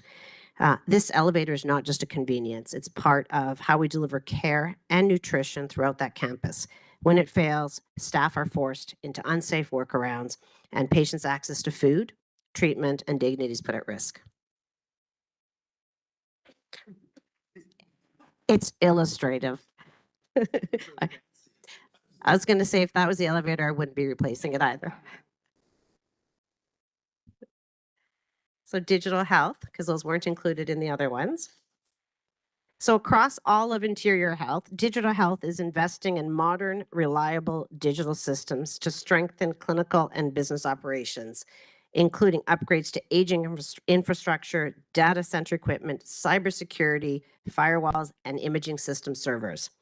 We're also looking at advancing clinical technologies such as the Meditech surgical system expansion and electronics results distribution upgrade, improving integration accuracy and workflow efficiency across patient care. So those are the ones that the digital health investment is global across the health authority. In Princeton, our new Link ED overnight care model is being piloted in 4 rural hospitals, including Princeton, which combines on-site care with virtual physician support to stabilize overnight emergency services. Early results are strong, with no service interruptions since the launch. The model is enabling virtual physicians to support multiple sites per night, and we're preparing to expand from our soft launch to 2 and eventually 3 sites per night as the pilot progresses. But to keep strengthening this model, we need to transition from paper charts to full electronic documentation. This will improve communication, accuracy, and patient safety, and allow virtual and on-site teams to work from a shared real-time clinical record. Support for our digital health hardware and software, examples like the workstations required, the workstations and wheels, licenses, Wi-Fi upgrades. This is essential to making this model safe, efficient, and sustainable, and it lays the groundwork for broader innovations should they come down the road, like AI, analytics, and patient-facing digital tools. So the remaining investments and funding requests. So for construction projects over $100,000, in Penticton, we're looking at a medical gas or med gas system, which is critical part of our facility's infrastructure, and it supports our patient care. It includes several essential services like medical air, oxygen, suction, and nitrous oxide, all of which are delivered throughout the building to clinical areas where they are most needed. For this project, the scope is specifically limited to the medical air part of it, and we're replacing a medical air compressor, which is actually the central piece of equipment, which is responsible for producing and supplying clean, pressurized air to patient care areas. And by replacing this compressor, we're going to help ensure the system remains reliable, compliant, and with our safety standards, and capable of meeting current and future clinical demand. And then over in Sunnybank, there's a makeup air rooftop unit, and funnily enough, it has nothing to do with makeup, but you know, the project itself, this air unit it's a rooftop heating and cooling unit on Sunnybank, and it's responsible for providing the kitchen with fresh conditioned air to balance what's being exhausted. And this current unit is far past its lifespan, leads to frequent failures and very expensive repairs and long periods of downtime because parts are not widely available. Upgrading it will improve reliability and support safe kitchen operations. And so a couple of projects that are under the $100,000 threshold. In Penticton, there's a supply fan, which is going to supply fresh air to a couple wings in our main central pavilion, which includes the part of the new oncology suite and women's and children's services.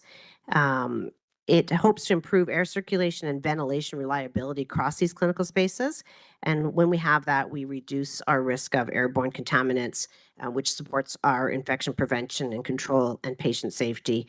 It also helps us a risk system failure, which then leads to disrupting our care delivery, or we have to actually close units. And back to Princeton, the heating coils that serve the air handling units are failing and they require urgent replacement. These units themselves are essential for maintaining a safe, stable temperature in our acute care area. And when we don't have consistent heating, so inconsistent heating really affects our patients, their comfort and recovery, especially our vulnerable people, those that are post-operative or have returned to the community post-operatively. And it creates actually challenging working conditions for our staff. And if we keep having these failures, we risk our service disruptions. We may have to move patients out of community, which is never desirable, and it impacts our hospital's ability to safely deliver that uninterrupted care.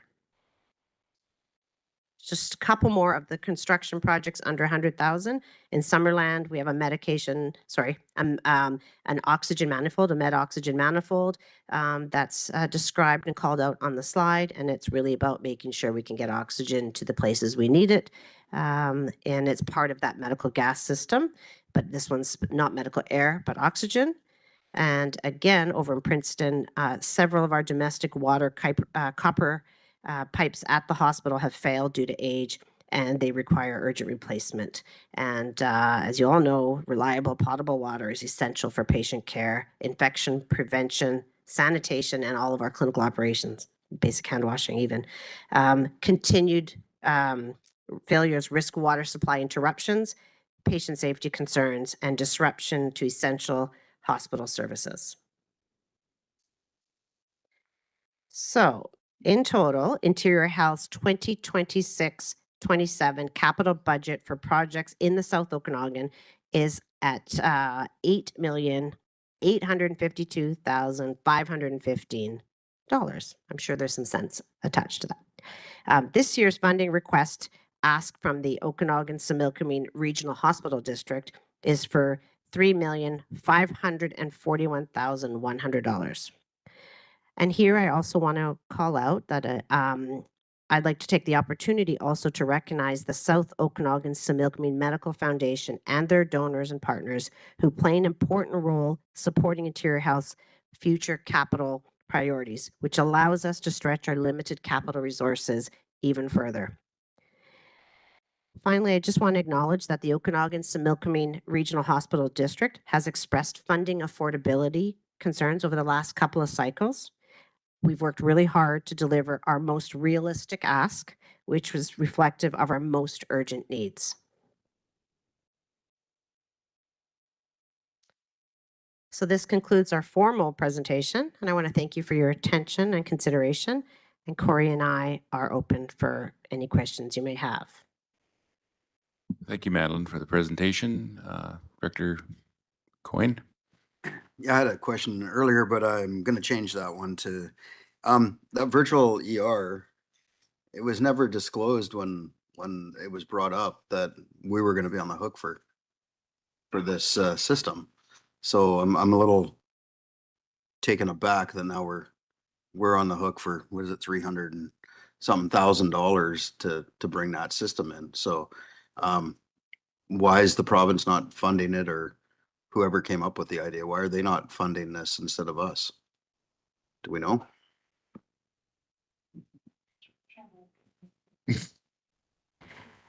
So I think the project itself runs as it is. What we're trying to do is move to clinical electronic records. That's the primary goal with this particular project, and it actually makes it seamless. We have very few sites that are full clinical electronic records that are fully, clinical records are fully electronic. And these smaller sites wouldn't have been the sites that would have potentially gone next. But this project actually works better when we have that. So as with all of our capital asks, a portion is paid by the province and a portion of the ask comes into our HD ask, as I understand the process. I mean, I understand that part, but when the minister called me and then when I was called by, powers to be to say that this thing was coming, there was no, oh yeah, oh, by the way, you guys are paying. Like it was, we're going to do this as a trial. This is going to be great for the community. We're going to upgrade your system, blah, blah, blah. But there was none though. Yeah. Don't forget, now the rest of the valley is going to be on the hook for $300 and something thousand. I'm just saying, like, I'm a little disappointed that it wasn't full disclosure. So take that back to whoever and just tell them, like, next time the full story, not part of the story. Cause I mean, I'm okay with paying, my percent, but I don't think it's fair when this was a project that was decided outside of any of our say, sold to the community and sold to the participants. And now we're getting the bill in the mail afterwards. Like that's just not, I mean, you wouldn't do that at home. Don't do that to the taxpayers is what I'm saying. Yeah, I'll be happy to take that back. And Director Coyne, I wasn't part of those early conversations, so I don't know what was said, but I'll take that message back as we go forward in our planning. Just be clear that we haven't actually done that project, so we haven't actually started the electronic. Just so you know, yeah. Yeah, I think ultimately clinical electronic records are the way we want all of our systems to go, but we will be happy to take that back. Director Barkwell? Yeah, further to Director Coyne's questions, how does this system work now? Like someone enters the hospital in Penticton and that creates a clinical record, but then if they have a car accident in Princeton and they're in the emergency ward, those records are not currently available? Is that the issue? So in your example, I think it's easy if I just give you example how currently we only have a couple of facilities in Interior Health that are entirely electronic everywhere. Royal Inland is one and South Okanagan General is the other. Everybody else may have pieces of an electronic record. They all use some electronic systems, but what we don't have is a record where a resident of the South Okanagan can move around the region and present to a hospital and somebody else can't look up that full record. They can access a lot of things through lots of patchwork systems, like lab results can be picked up through different interfaces. We can pick up visits they may have had in a community clinic, but we do not have one standard record throughout IH, and we certainly don't have one for every resident of British Columbia across the province, which would be the ideal state. Did that answer your question? Yeah, it just makes me wondering what the difficulty in it is, whether, if it's a matter of just putting in a terminal with access to Penticton in Princeton, why that would be, so expensive, but that's all technical and beyond our discussion.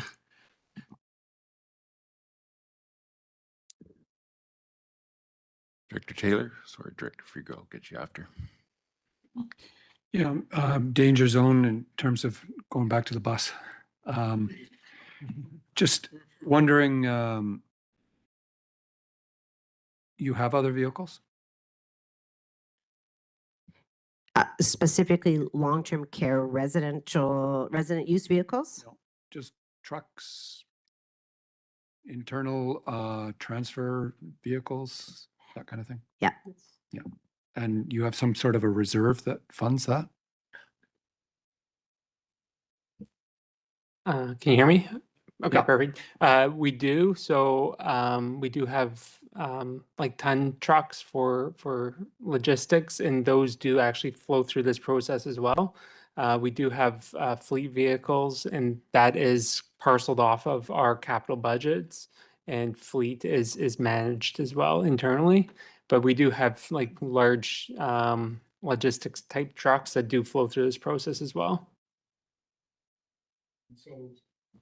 If I could carry on. So the reason for including the bus here is due to its overall total cost? Or like, why wouldn't it be just included as a regular internal transfer vehicle or something like that? Yeah, it is largely cost. Our fleet vehicles are obviously much smaller cost and managed across our fleet. So anything over $100,000 we do include in this process. So that would cover our buses, our large tonnage trucks. They would flow through this process. Yep. So I just don't recall in my term here ever looking at another vehicle. So you haven't purchased a large vehicle in the last 3 years? Not for the South. Not in the South Okanagan. I think my term here is about the same length as yours, so. Director Rodrigo? Thank you through the chair. The province has proposed sort of amalgamating some systems. So how through this amalgamation does this impact your supply chain and at least from what I can see online is that the Provincial Health Services Authority then would be, I don't know, managing, taking over, being a part of this process. So how would that impact these capital assets and your asks when that new process comes into play? I'd say at this point, it's really premature to know exactly what the provincial health service or organization is going to look like. We don't know that yet. There are teams looking at things like system integration. The majority of these systems that we're asking for are core infrastructure that we're going to need either way. They're supporting clinical service, which is off scope of the provincial health review. So yeah, the investments are still certainly required and won't change with that provincial work that's happening.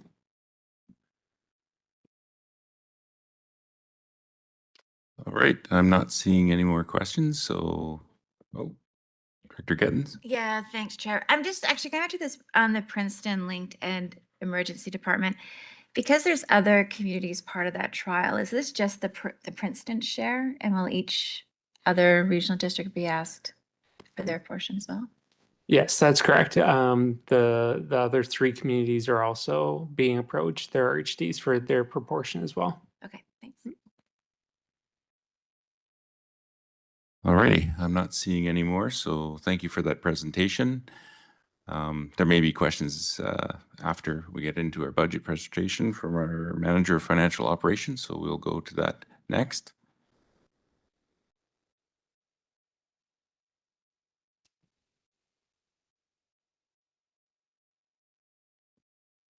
So just for the board's information, we're at first reading here. You will see included in the budget for first reading the request from the South Okanagan Similkameen Division of Family Practice for a recruitment retention initiative. This was discussed in Osoyoos earlier this year, and the recommendation from the board at that time was to actually bring it into the budget for consideration discussion. So we will have time to do that, whether you want to still include it or not include it at the end of Katrina's presentation.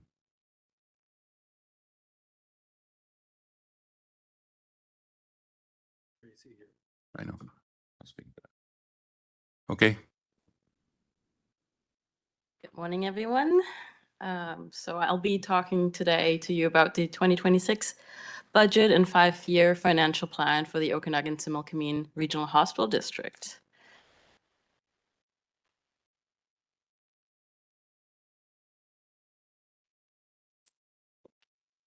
Did it.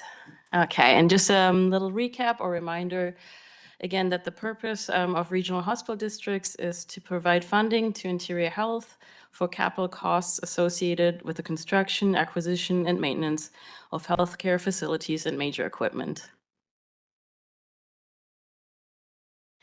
It's the same board as the RDOS board, but a completely separate entity with a separate budget, which we'll be talking about today. And regional hospital districts may fund up to 40% of annual capital projects for interior health within the boundaries of the hospital districts. Boundaries.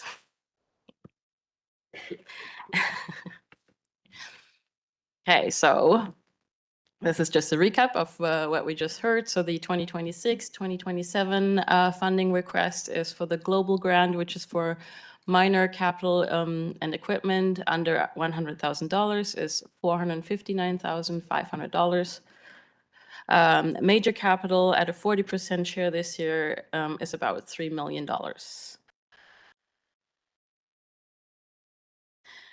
And again, the objectives of this budget was to balance the need to fulfill our mandate to fund capital projects, but also at the same time, keep in mind the responsibility we have to the taxpayers to minimize the financial burden we're putting on them. Also, to continue building our reserves to support our long-term sustainability and ensure that we have stable cash flows for future capital commitments. So to start, the 2026 budget, having a closer look at the revenue side, just a caution for 2025, the actual numbers are still drafts. I'm working right now through several year ends, trying to bring us back up to speed. So once that's all done, those numbers will likely change. Still have to make some adjusting entries. So it's just to give you an idea where we overall are at and what's happening. The suggested tax for acquisition increase for the year is about 10%, which is $803,000. The other income line is made up of our grant and lose interest and for 2025, also the one-time payment received back from Interior Health for the PRH Tower project. The change for the 2026 budget, we talked about this last year, with that we were rather conservative for our interest income. We traditionally budgeted around $30,000 in interest, keeping in mind that hopefully our reserve balances will increase and our actuals were closer to 700,000. I have increased that going forward to around 300,000, still being somewhat conservative, but higher than 30,000 for sure. The transfer from reserve line is for all capital projects that we had previously committed to IH, and you'll see the offsetting line also in the expense side. So we had already taxed for these items, and this is just taking money out of our reserves to cover any expenses that are coming into the current year. The debt part, last year we had estimated that we might take out $4.5 million. That was for the primary care networks in Carameas and Princeton, as well as for the relocation of the oncology department at PRH. For 2026, I have had a look through the payment request, and it looks like Princeton we haven't started the project yet. Well, IH hasn't started the project yet, so we haven't received any payment requests. The oncology department is done, of course, and the Carameas PCN is almost done. So I've moved the proceeds for the debt to 2026.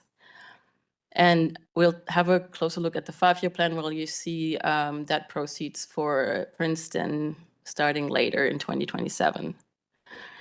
And then debt proceeds for the PRH patient care tower, we had budgeted $6.5 million last year, but we received the final project update, so we will no longer need that part of the funding.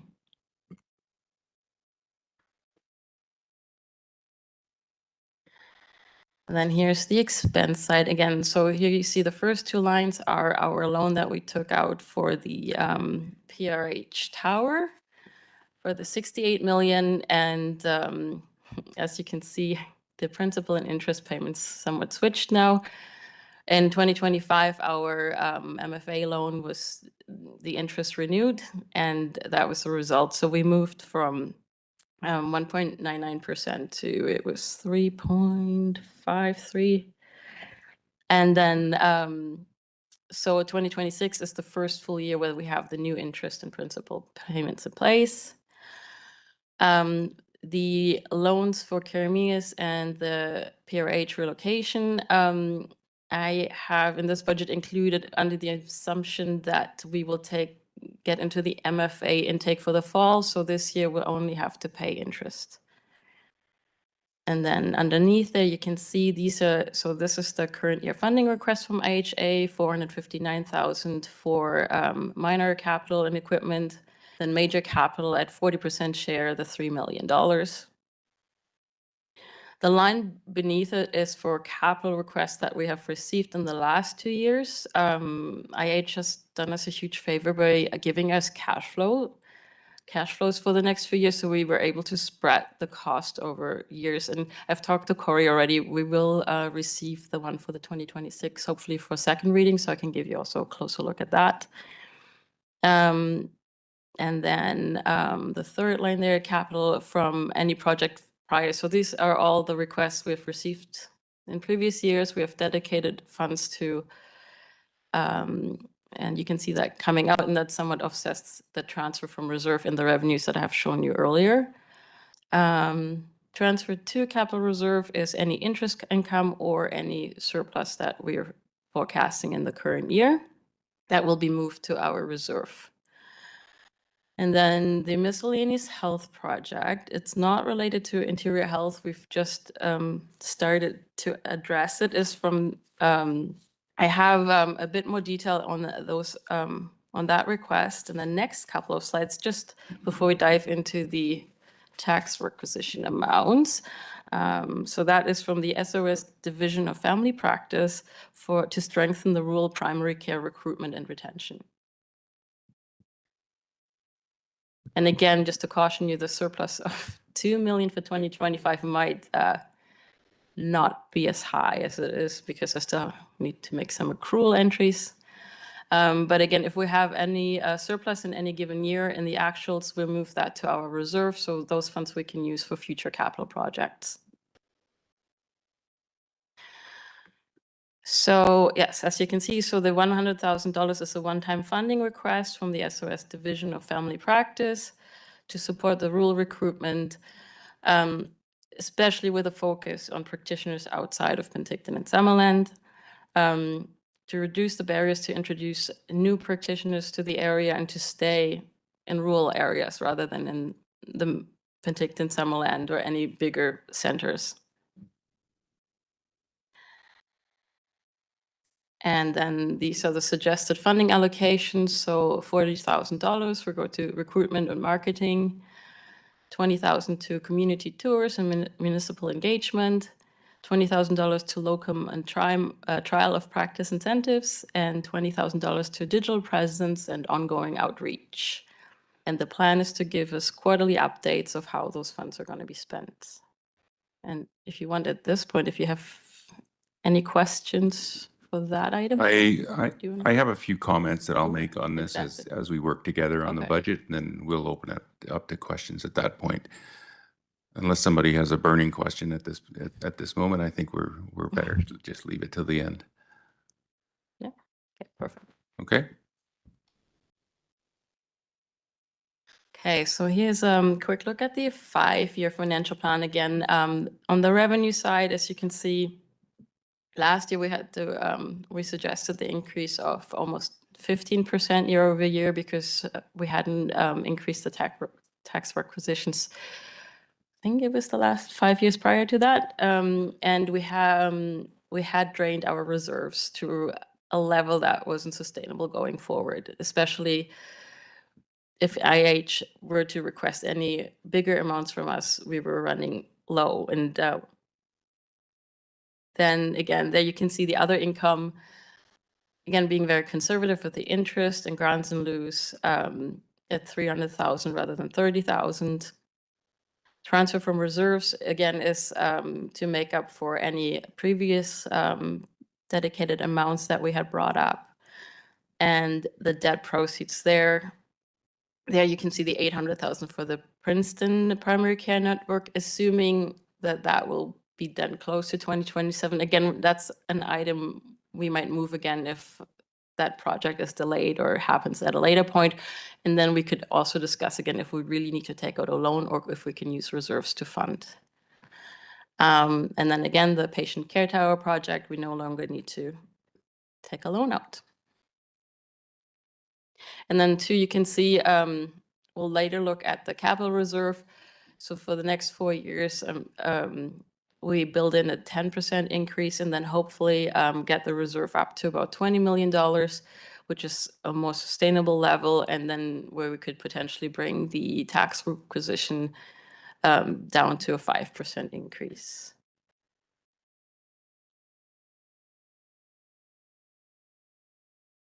And then here is the 5-year look at the expenses. Again, there's our debt payments. And starting in 2027, have the principal for all the care networks, as well as the oncology tower and the interest that comes with that.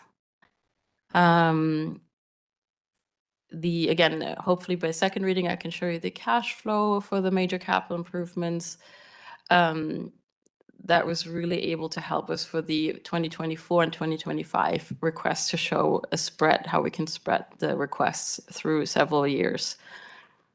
And then also what was very helpful, we received estimated funding requests for the next 5 years. We've built that into, as you can see, in 2027 to 2030. Those are just really rough estimates, but it helps to see that, for example, in 2028, there might be a request coming that's a little higher. I know we were in meetings with Interior Health where it was also asked if there have any bigger capital projects on the horizon, even 10, 20 years out from now, if we could know rough numbers, because if there's anything like the major investment required, what we did in Penticton, where we contributed $110 million.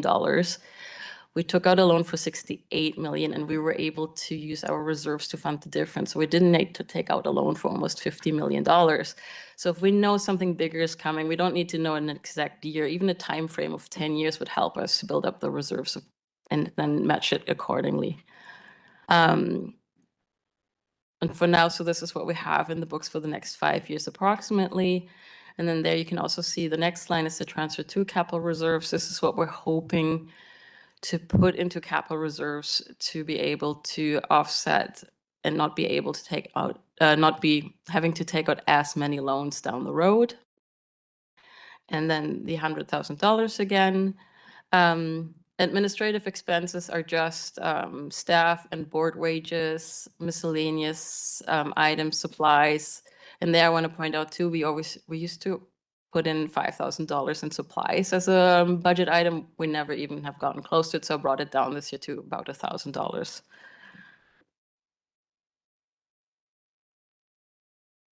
Next one. So here you can see the impact this would have on our taxpayers, which is approximately per the tax rate per $1,000 for an average residential property would be the total bill would be $151. The average current property in our boundaries is valued at $663,000, which is close to the 666 that we had last year. And the increase for the average tax bill would be about $14. And then for the next years, if we keep the increase at 10%, you can see it would go up another $15, $17, $18, and $10. Then,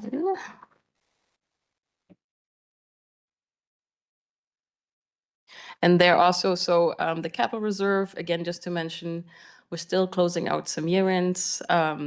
The opening balance is an estimate, but it's close to what we currently have on the books. So there you can see the impact of keeping our tax increases at about 10%. And for this year funding, the full ask will end up at 5 years, hopefully at around the $22 million mark.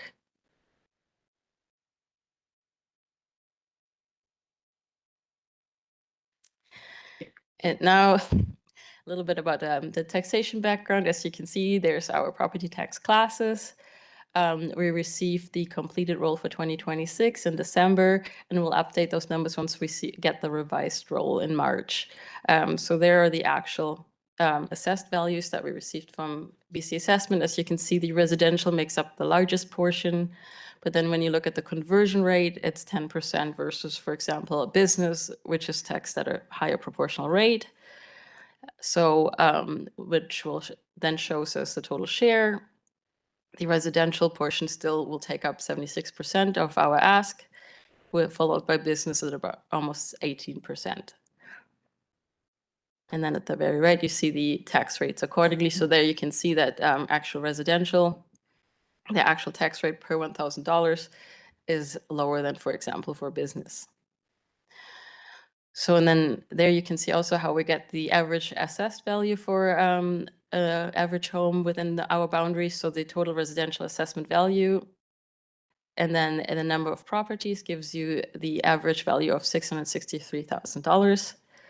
So then at the residential tax rate per $1,000, you get the estimated tax average at $151 compared to last year. It's $13 higher.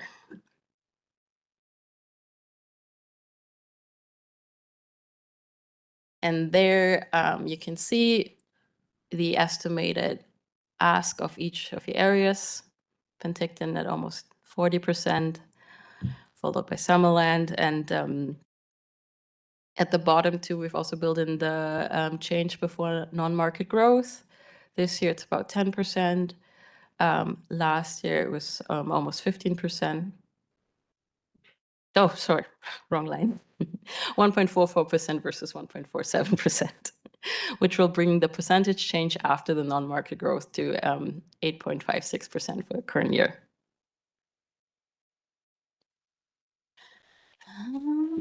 Oops, sorry.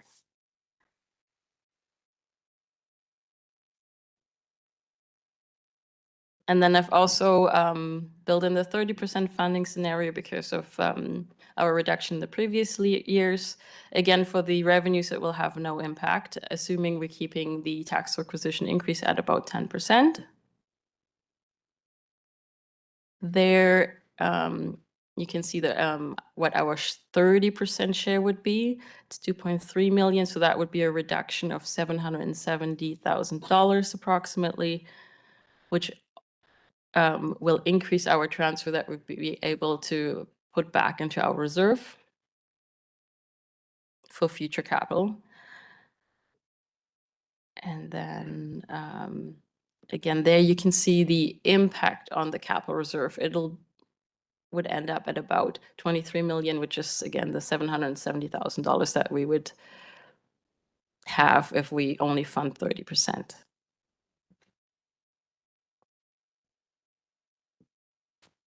Yeah, just some summarizing comment, just to keeping in mind the potential of changing or increasing debt services costs for the current and future debt that we have, but also the cost increases that IH is facing with contractor and construction costs that are constantly increasing, the construction inflation that they're facing.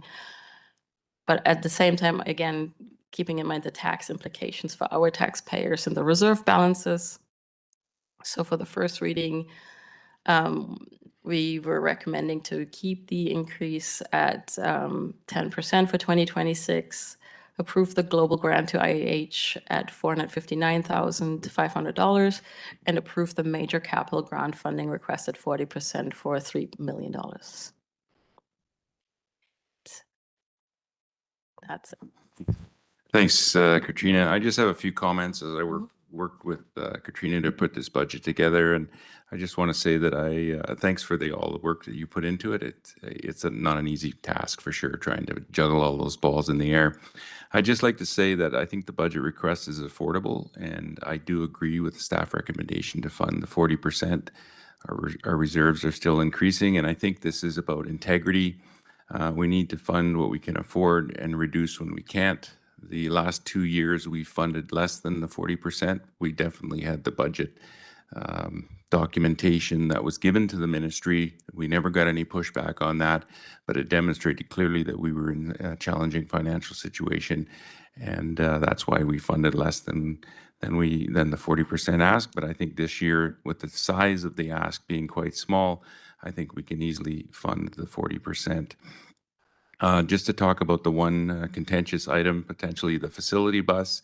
If the board feels that that is something that should be operational, perhaps funded through an equipment reserve, and you want to remove that from the budget, my recommendation would be to approve with the exclusion of the facility bus line item. So in the past, we've funded less than 40%. We never identified which capital project we were not going to fund. We just gave Interior Health the money and said, you make the decision. In this case, I think it would be a little different. So that's something for the board to consider. And just some comments on the recruitment retention initiative that we first talked about in Osoyoos. I see this as a pilot. I see this as an investment in healthcare for the RDOS residents, an opportunity for the hospital district to partner with other healthcare stakeholders, in this case, the SO divisions of family practice. I think the reporting is a key component, a good component. It definitely supports transparency and accountability, and it will provide the info needed for the board or future boards to consider whether they wish to continue with this initiative in future years. I think it's important for the board to know that we are not the only RHD investing in recruitment and retention. The TNRD is the one that comes to mind first. It's a common topic of discussion when the RHD chair meetings have taken place. The feedback has always been from the questions coming from the chairs about wanting more recruitment and retention, or what are we going to do to address recruitment and retention. It seems to be we're going to have more discussion on that. And I really think this is an opportunity for us to take the bull by the horns and start doing this ourselves and putting some investment into our regional district. We've talked here about at the table wanting to become more involved in healthcare and the delivery of healthcare in the region. This is an opportunity to take a step forward in that way. And with those comments, I will just open it up to the board for comments. Director Gettins, I know you wanted to use Thank yourself. you. I'm just going to recuse myself because I work for Doctors of BC, which is a funding partner for divisions. I think everybody at the table knows I'm a big fan of divisions as well. So I think there could be some potential perceived conflict of interest. So I'm just going to excuse myself. Director Bloomfield.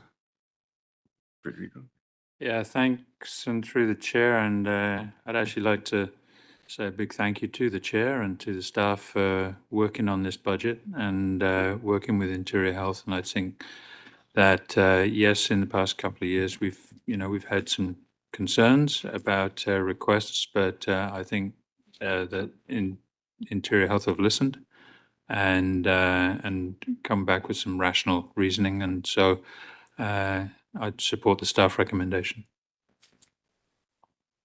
Director Barkwell. Oh, sorry. Excuse me, Director Barkwell. I had Director Federico first. Thank you through the chair. Yeah, not so much comments on the budget per se, but more, can we look at a regional grant and aid for the hospital district, and similar to how we do it regular board, where if there are organizations, because we know there's other nonprofits that are doing work within the hospital and medical space that have come to the board asking for funding. So is there a way that we could set something up similar to our regular board process where there's a deadline, they have to submit what they need to submit, and then could come to the hospital board with their asks like we do? And then that way we can hear, I know we've heard the pitch from Division of Family Practice, but if they're all sitting one day and we just have a workshop where they bombard us with information, then at least it's one time, one go, and then we can add that into this budget. But on topic of Interior Health in this budget, do appreciate that it's within a realm of what we can afford and what we can ask, and appreciate staff time that we have had a lot of financial asks of our residents, and it just at times feels like it's more and more and more. So appreciate all this work. I'll pass that over to our CEO with just one quick comment. First, that we did have we have talked about that, and I think that's something we should be considering. We did have the SOS Medical Foundation in here, and we talked about partnering with them on projects as well. But CAO? So if the board agrees to this, yes, we can. At the same time that we would have the budget deliberations for 2026 and add, or for 2027, and add that to our webpage so that it's known out there for the hospital. So if the board votes on it right now, staff can get on it. You want to make that motion? Yep. Moved and second. We should. Yeah, I think we should do with the motion that we have first, and we have that motion moved and second. We'll consider that. I'll go to Director Barkwell. We don't have a mover and a second on the staff recommendation yet either. No, there's no. Just that one now. Okay, does the board want to deal with the motion on the table, which is about having, I'll go to our corporate officer. Mr. Chair, what I've got is that the board directs staff to create a grant need process for the regional hospital district, similar to the regional district process. Okay, and that motion's been moved and second. I'll just delay 1 second. Director Barco, is there any comments or discussion on that? Not seeing any, I will call. Director Monteith? Thank you. Through the chair, just looking at process, would that not require a bylaw and assent from the public to create another process, or is that just administrative? If it's similar to the regional district process, it would become a policy that we would create. Okay, I will call a question on that. All in favor? Opposed? Motion is carried. So that motion is done. Director Barkwell. Well, thank you, Chair. I was trying to follow through, but did I miss something? That PDF package wasn't with our agenda, was it? The one for divisions came out a couple days after the agenda was published. Did we get a separate email or something? Yes, there was a separate email. Somewhere I missed that because I would like to have been able to follow it through better. Yeah, I don't remember that email. You're quite sure? We got an email with that PDF? Corporate officer? Mr. Chair, I forwarded the information that we got from the SOS division on the Friday afternoon. No, I'm not talking about the SOS request, the PDF presentation that staff just went through. Oh, that PDF. No, that did not. Yeah, that would really be appreciated because it's really difficult to, I don't know if everybody followed what we went through today. So if you can look at it ahead of time, we really should be getting the material we're expected to review ahead of time in our agendas. That being said, I got a more philosophical question about the level of the reserves that we should maintain and why we should even have a $20 million reserve. The amount is kind of arbitrary. Current taxpayers are putting the money aside each year for some future unknown project and that they may never see the benefit of. So somewhere, I see this a little bit different, say, than our water utility reserves that we all have. For example, just as an example, you're in and out of those reserves all the time. And you kind of try and have some kind of a reserve because you know your projects are fairly big, but this is like a different scale altogether. So, some people would say maybe it's wise. We might have another $40 or $50 million hospital project to gain. And other people say, well, why am I paying for that? I'll be dead by the time it's gone. So I do kind of think that 20 million is a bit high, but I don't know what the board thinks. It's not that reserves are completely unnecessary, but I see our CEO looks like he has some comments on that philosophical question. CAO? So the difference between, I'll call it the general fund, with the other budget where you have reserves for water, sewer, et cetera, we control the capital requirements. We go to the board authorizes what it is, and then we know in the future, and we know how much reserves to put in. We don't have that control with IHA. Things, so we were asking for that, what's in the future, 5, 10, 15 years? It's insurance. And you don't want to get surprised. And there'll be a point when we will hit a limit where we will go back to IHA and say, okay, we hit a higher limit of reserves. We need to know a 20-year plan. Where the previous place that I came from, it was mandatory. We had a 10-year capital plan. So our reserves were very close to what we needed. I would wish to have a 10, with the material increase, with the cost of hospitals, et cetera, a 20-year plan. At least it's a start to see what reserves should be. So, I'm biased with reserves, and so I'm going to always be in favor of reserves. Director Roberts? I'd like to move the motion in regards to accepting the budget as it states with the SOS involved with it. Thank you. Moved and second. Given it first reading. The staff recommendation is that bylaw number 175/2026, being a bylaw of the Okanagan-Similkameen Regional Hospital District to adopt the 2026-2030 5-year financial plan, be read a first time. Not seeing any hands, so I will call the question. All in favor? Opposed? Motion is carried. And with that business being done, I will look for a motion to adjourn. Moved second. All in favor? Thank you, everybody. Okay, we do break for lunch now, and we will come back at 12:35 if we can do it there. That'll give us a 25-minute lunch. So.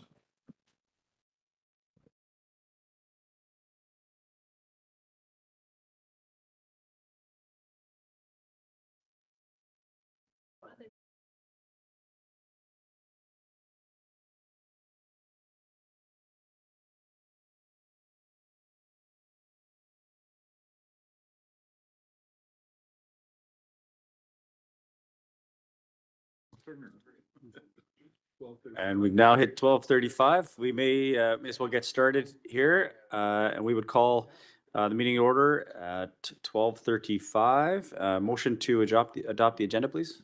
Moved, seconded. All in favor? Any opposed? Thank you. And then I would move right to item B, and I would ask our CAO to introduce Ms. Kirby. Thank you, Chair. Christine Kirby, Road Safety and Community Coordinator for ICBC, is here to talk about road safety. There is a PowerPoint presentation that she will be using. Adam, if you can bring it up.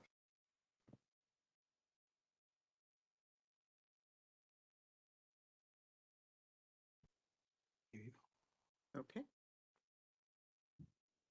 So thank you for inviting me here today. I was invited to just give you a short, quick presentation on the things that I do in communities. I've been with the corporation 26 years, and my region goes from Manning Park to Enderby to Preston and everything in between. So it's a big region. And what I do in areas is help the communities and help areas and schools and police and to make the road safer in the area. This way, sorry. No, all right. And this is my first day learning this. You have to buy a better. Yeah, sorry. Maybe I just wasn't. Oh, there we go. Oops. Now it's working really good. Now it's okay. Okay, got it. Okay, sure. So I brought some of my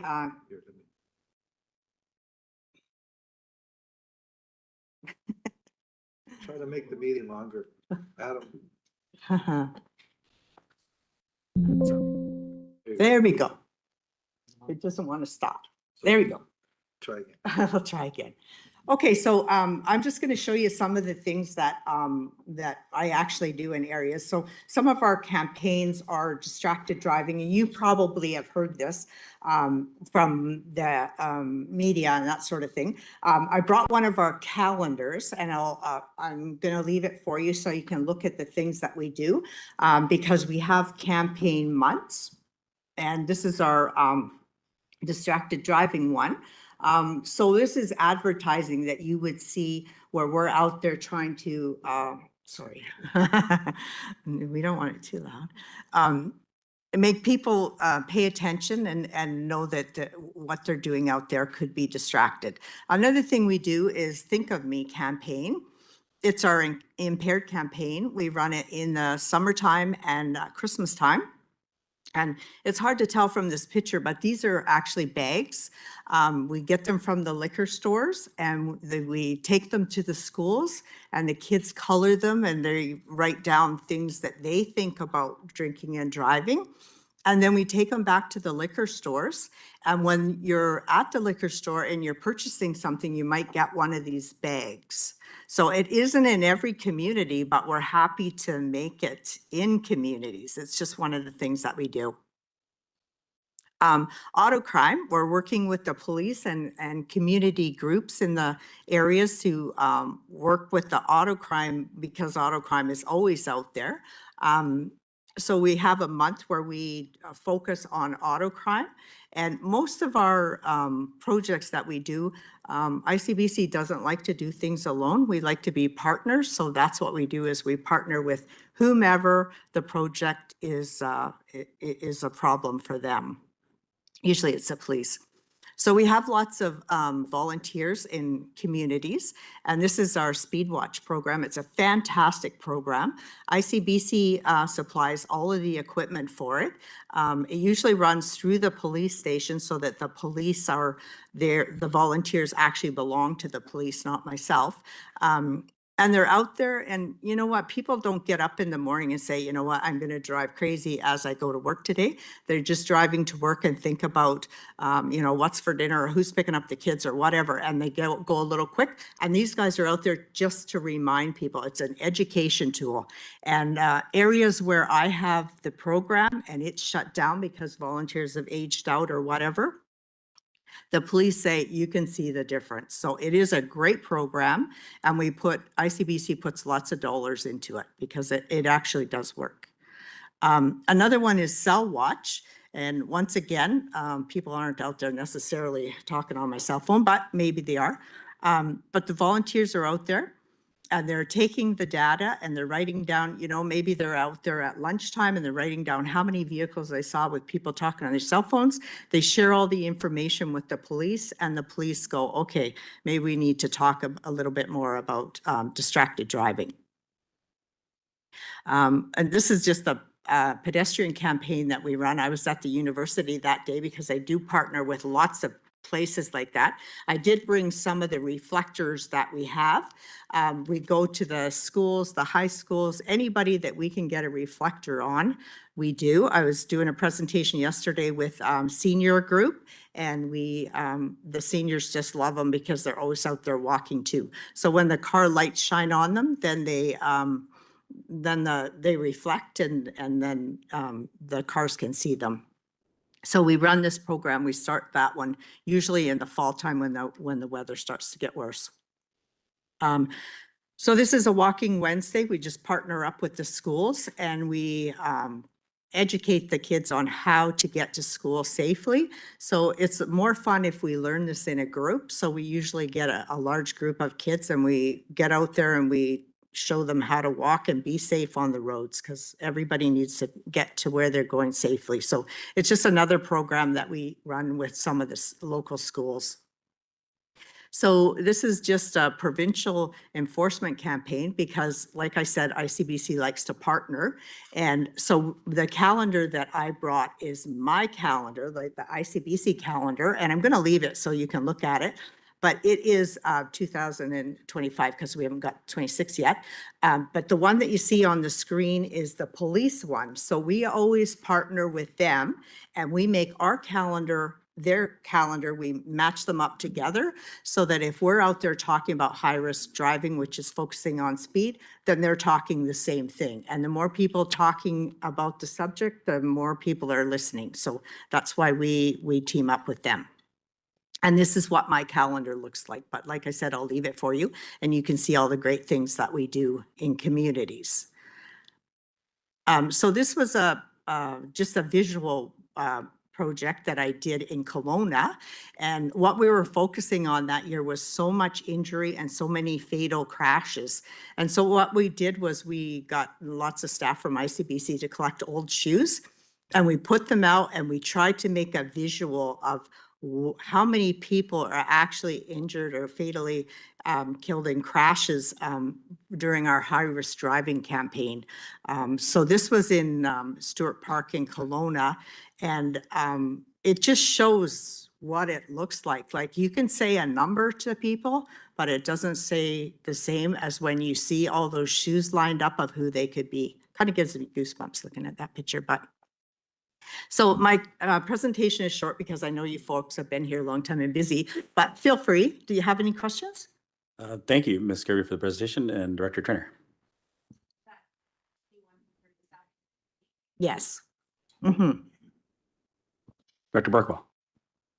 Summerland might be one of those communities where you've seen a change since the Citizens on Patrol who used to do the speed signs and stuff, aged out, but we're reconstituting it. And so can you leave a card or something? Absolutely. Yeah, Yes. because there's speed signs, nobody knows where they went. Maybe they were yours. I Yeah. don't know. Yeah, well, most of the equipment is ours. So if anything happens to the equipment, then we're the folks that fix it. But they just partner with the police as well. So the police know that they're out there and they're safe on the road while they're out there. Yeah. Yeah. Yeah, So absolutely. leave me a contact. Yeah. Thanks. Director Taylor. Just wondering if we share some information with you, you might be able to influence MOT. We've tried to get speed management signs for school zones and been blown away at the expense. Blown away. And we appreciate your grants, but I can't remember if 25 grand gets us 1 or 2 speed signs. Sorry, 20, I'm getting hand signals. 25 gets us 2.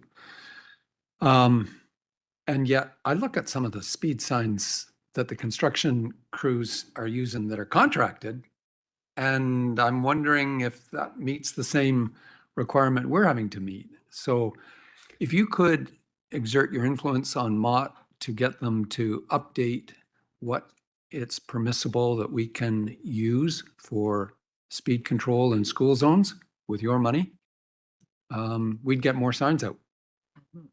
I totally understand what That'd be a good thing. Fewer shoes on the ground.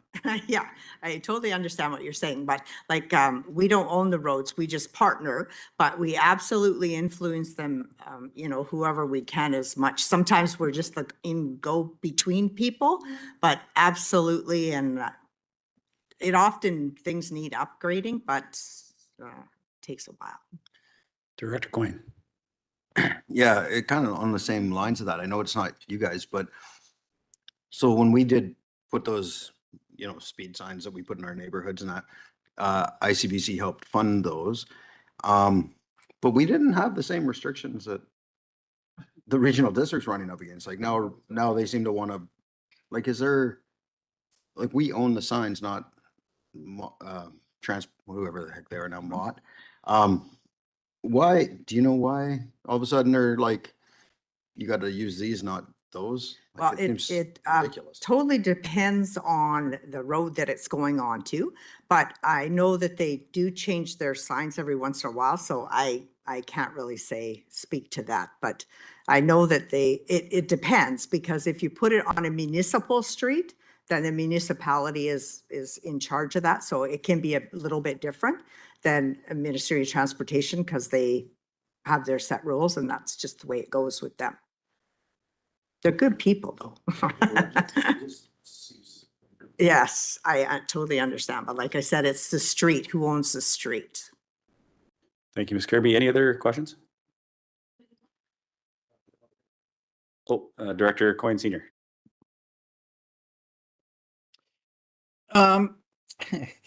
So you said you go as far as Manning Park.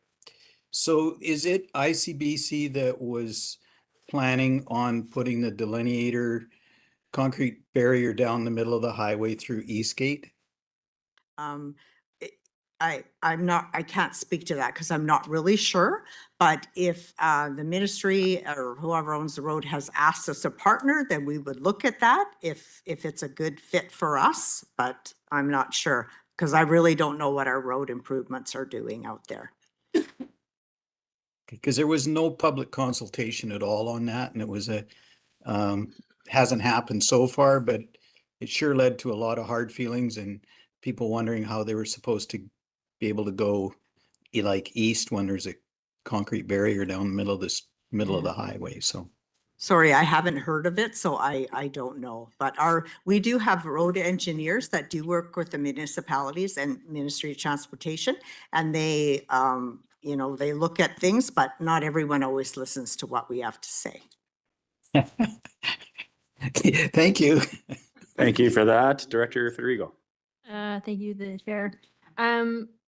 The liquor store and the kids painting bags, I think is brilliant. That's amazing. So how, with some campaigns and things like that, how do you get on your list of participants, or like how do you, like I'm electoral area and we don't have a liquor store, but we're close to Penticton and we have those buying alcohol using our roads.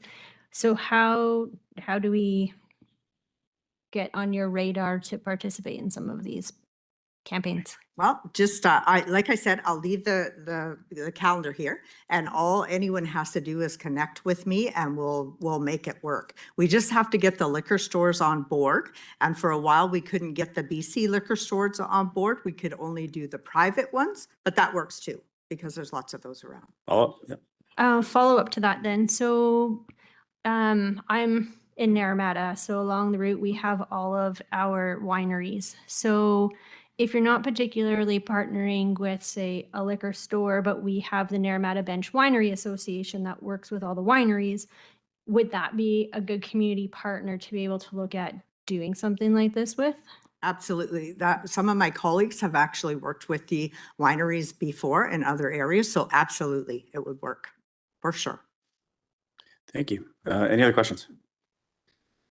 Seeing none, Ms. Kirby, thank you very much for your time and your presentation today. Yeah, thank you for having me. Thank you.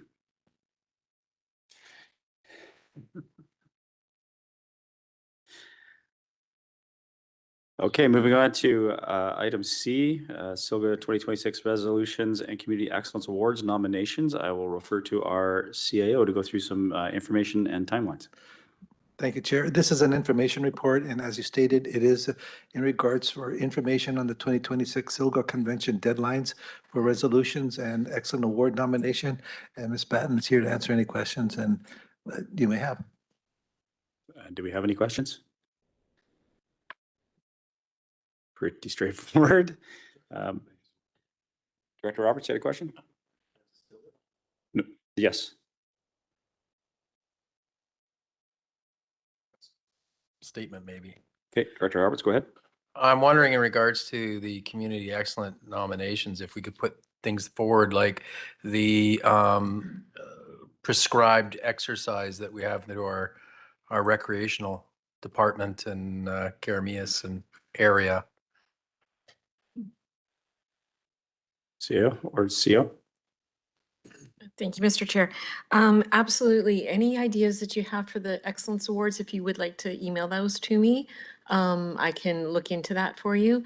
And then along with the convention resolutions, even if you don't have it written and you just have an idea, please forward it to me and I can do the research for you and create that resolution. Good, Director Roberts. Thank you. Seeing no other questions, this is just for information. We can move on to item D. I'll again refer to Mr. Zaffino to update us on solid waste management plan, draft report, and public consultation. Thank you, Chair. The purpose of this report is to update the current progress in the solid waste management plan. review and overview of the draft report that would be presented to the public for consultation, with the recommended motion being that the Committee of the Whole support the Solid Waste Management Plan draft report, moving to public consultation. Staff's here to answer questions, and there is a PowerPoint presentation. Good afternoon, everyone. So my name is Venus Atienza, and I'm the project coordinator for the Solid Waste Management Plan. And we have here Tetra Tech, Wilbert Yang and Lauren Kwan from Tetra Tech to have the presentation for the draft. Wilbert.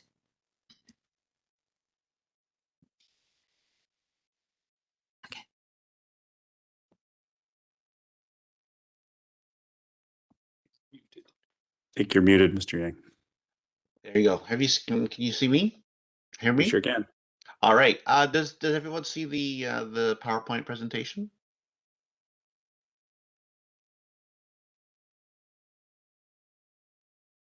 We're good to go.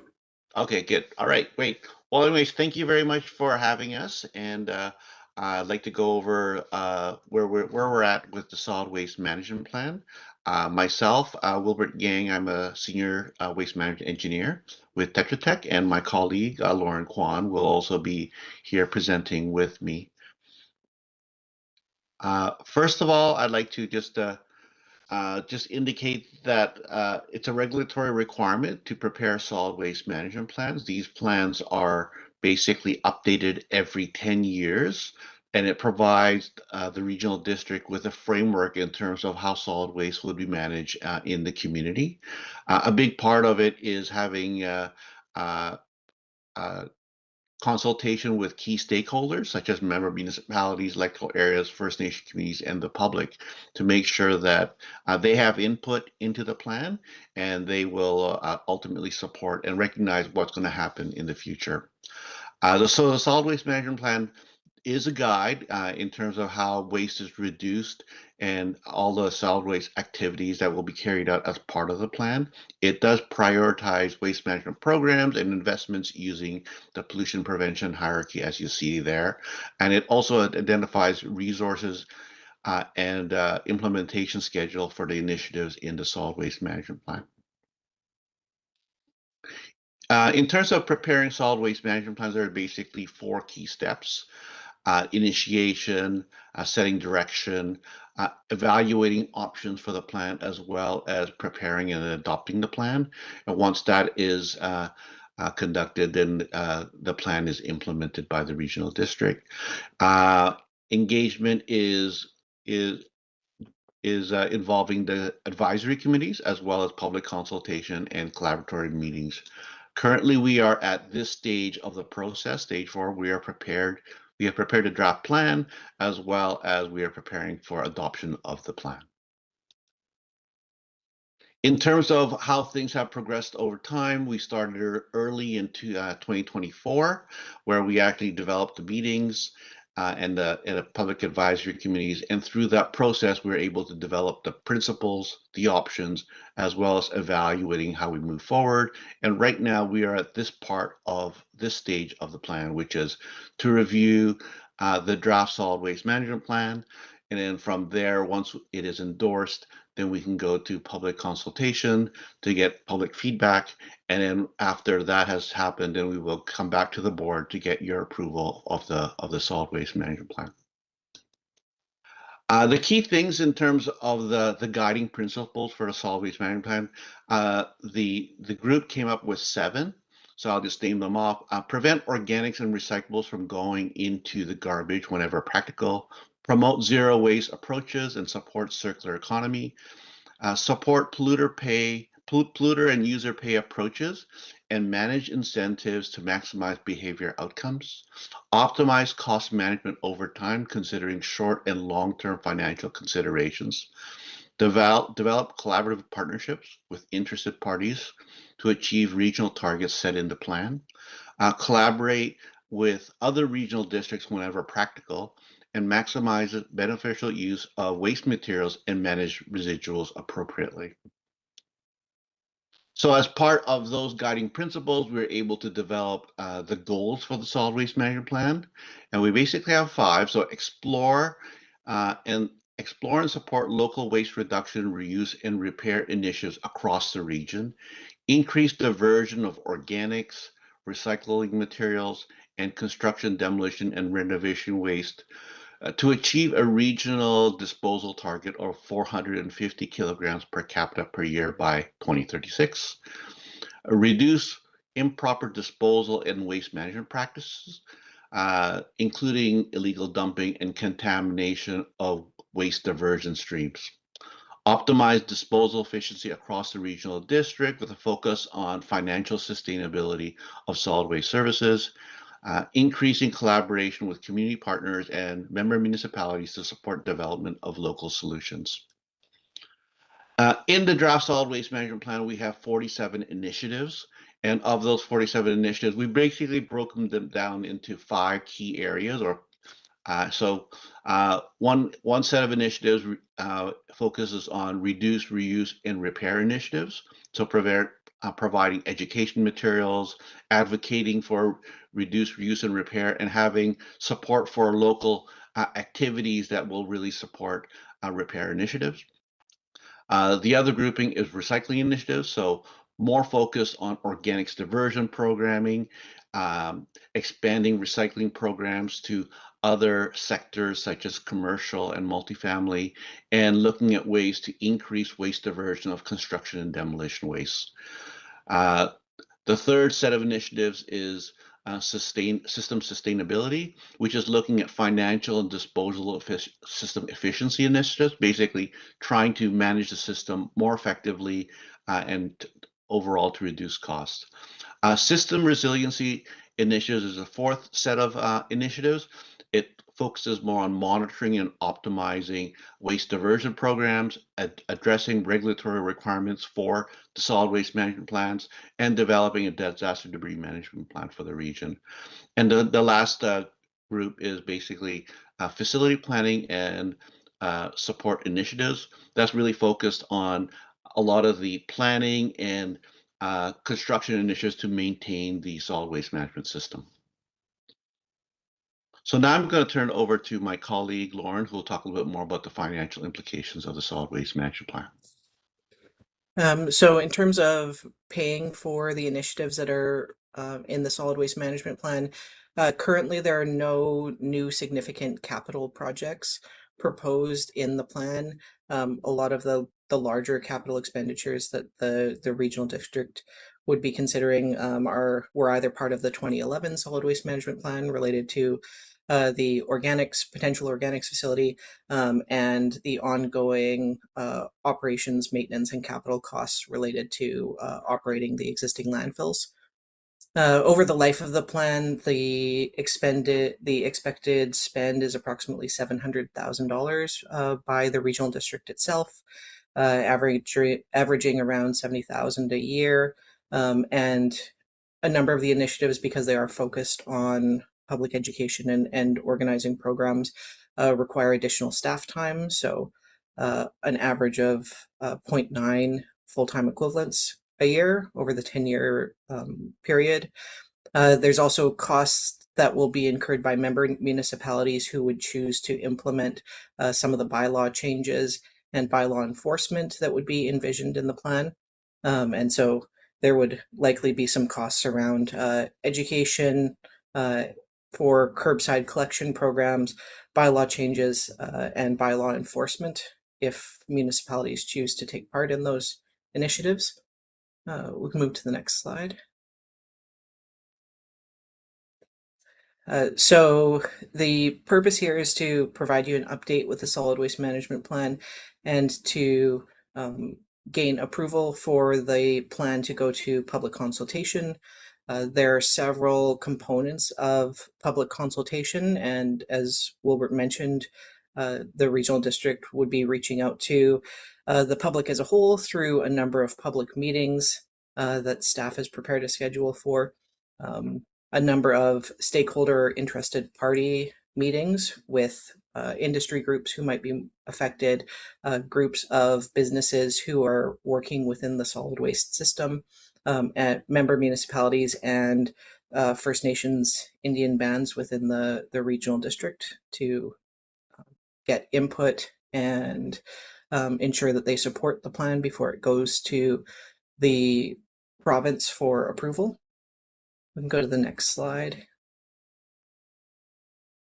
The consultation schedule is looking at public open houses, stakeholder meetings in early to mid-March, and trying to connect with more of the Indian bands and municipalities potentially towards the end of March and April. Go to the next slide. Okay. The staff has put together a list of public meetings that would occur starting the week of March 9th and going through the next week to cover most of the electoral areas and municipalities throughout the regional district. And that's all we have. Thank you for that. Questions, Director Bush? Yeah, this might not be the place to ask, but what do we do with old holiday trailers, campers, motorhomes, canopies, stuff like that? I believe there is a deconstruction or dismantling facility in the RDOS. So maybe RDOS staff could speak a little bit more about that. Staff? Okanagan Falls, the facility in Okanagan Falls currently will accept trailers for that process. Of course, there is a fee associated with that. Thank you. Director Federico? Thank you, the chair. So looking through this plan, so when we were discussing curbside collection and the contract that we are entered into, there was discussion about at the end of that contract, whether to look to curbside collection going in-house. Is this an appropriate document to put the exploration of that, and whether it's the will of the board to consider that within the 7-year timeframe, supposed to just leaving it as our current private sector waste haulers? So I'm not sure if our advisory group had discussed that, but it was a conversation we had around the table. So where and how could that fit into this document? Staff? Through the chair, we had discussions with the advisory group about that particular topic, and we have incorporated wording in the solid waste management plan so that it does allow the regional district and member municipalities to work towards that goal. Any other questions? Seeing none, thank you very much for your time and the presentation.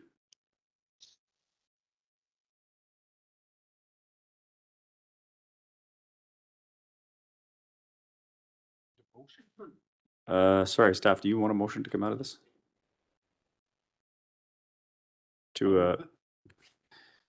Moved. Do we have a seconder? Seconded. Do we have any further questions? Seeing none, I will call the question. All in favor? Any opposed? That's unanimous. Thank you. We will move then to item E, which is RGS bylaw review, CAO. Thank you, Chair. The purpose of this report is to provide options in relation to the proposed amendment to the South Okanagan Sub-Regional Growth Strategy Bylaw, with the recommendation being that the South Okanagan Regional Growth Strategy Amendment Bylaw 2770.02 be initiated. Staff is here to answer questions, and there is a PowerPoint presentation. Staff, do you want to go ahead with the presentation?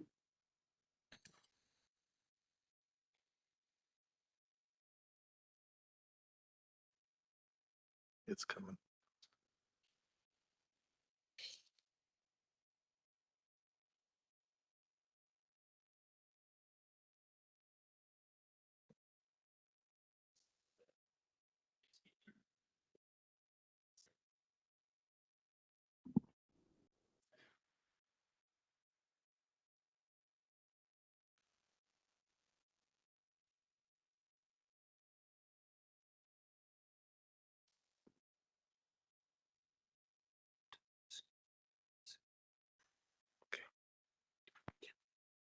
There we go.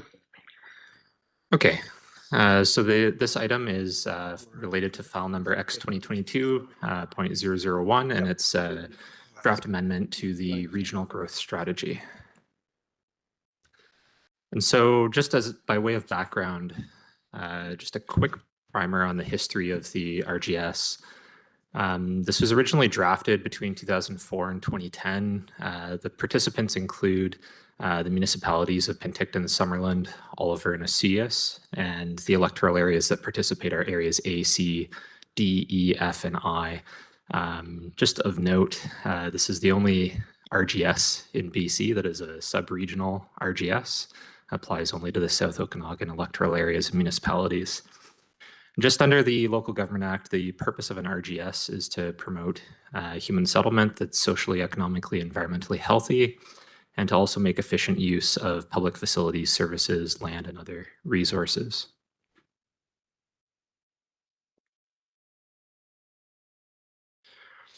And so under the Local Government Act, there is a mandate every 5 years for regional districts that have implemented a regional growth strategy to consider whether that RGS requires review for possible amendment. The last time this was done was in 2020, where the RGS was included for review on the 2020 business plan. The focus of this review was a review of the rural growth area designation. And this was based on OCP bylaw direction at the time from areas A and F in relation to a number of the growth areas and questions around the suitability of those areas for development. So jumping forward a little bit, back in 2022, revised project scope was initiated at the Planning and Development Committee. At that time, the RDOS board resolved to pursue a major amendment to the RGS bylaw. There were 5 components of this: replacing the settlement and growth area maps, introducing new housing and development objectives and policies, updating the energy emissions and climate change section, updating the RGS with the most recent, at that time, census data from 2021, and incorporating a housing needs assessment report that was done in 2021. Those changes were implemented into another draft of the RGS amendment, was brought back to committee in August of 2023, and there were 3 additional changes that were requested at that time. These involved removal of Naramata and Cleedon as growth areas and including revised climate action policies. So that brings us to the current draft of the amendment. The last time this was considered by the board was at its September 4th Planning and Development Committee meeting. At this meeting, the board considered the draft RGS amendment bylaw, as well as a proposal that would involve combining that component with an ongoing review of the Okanagan Valley Official Community Plan bylaw. And staff proposed combining these 2 projects in this way due to similar statutory requirements for engagement and consultation under the Local Government Act. The outcome of this meeting was that the board directed staff to hold separate workshops on the RGS and the OCP. So this meeting today is the workshop on that RGS component. There will be a separate forthcoming workshop on the OCP. So just diving into the details of the RGS amendment bylaw itself. Like I mentioned, there's 5 components. So new climate change policies, updated census data, a new growth management map, new language surrounding this concept of urban containment boundaries. And then the last one is updated village settlement area policies. So just going through those one by one, the climate change changes are related to updated requirements under the Climate Change Accountability Act. Essentially, it's just incorporating those 3 targets that are listed on the slide there. The second change that's being proposed is updated census data. So this primarily affects the population and demographics section of the RGS. The most substantial change that's being proposed is likely around the growth areas. So what this would involve is essentially the removal of the rural growth area designation on the land use map associated with the RGS.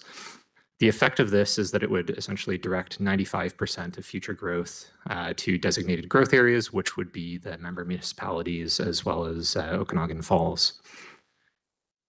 These growth areas would be able to accommodate under the plan the full range of residential, commercial, institutional, and industrial uses. And the reason for that is these areas are seen to include all the necessary infrastructure, servicing, and other amenities that are required in order to develop with these uses. Somewhat related to this is the changes around what's called an urban containment boundary. This language originates from Bill 44, the small-scale multi-unit housing legislative changes introduced at the end of 2023. And so this concept is one of the criteria that's used in determining the number of dwelling units that are required in what that legislation refers to as a restricted zone. So this is primarily applicable for member municipalities where there's a sliding scale of density required on residential lots, could be from 3 upwards to 6 units, depending on a number of characteristics. Primarily doesn't apply to rural areas. And so what's being addressed with this change is clarification that this language was never used in the South Okanagan Regional Growth Strategy. It makes reference to growth areas, not containment boundaries. It's seen as directing growth at a very high level to member municipalities, not so much directing how growth ought to be accommodated within those areas.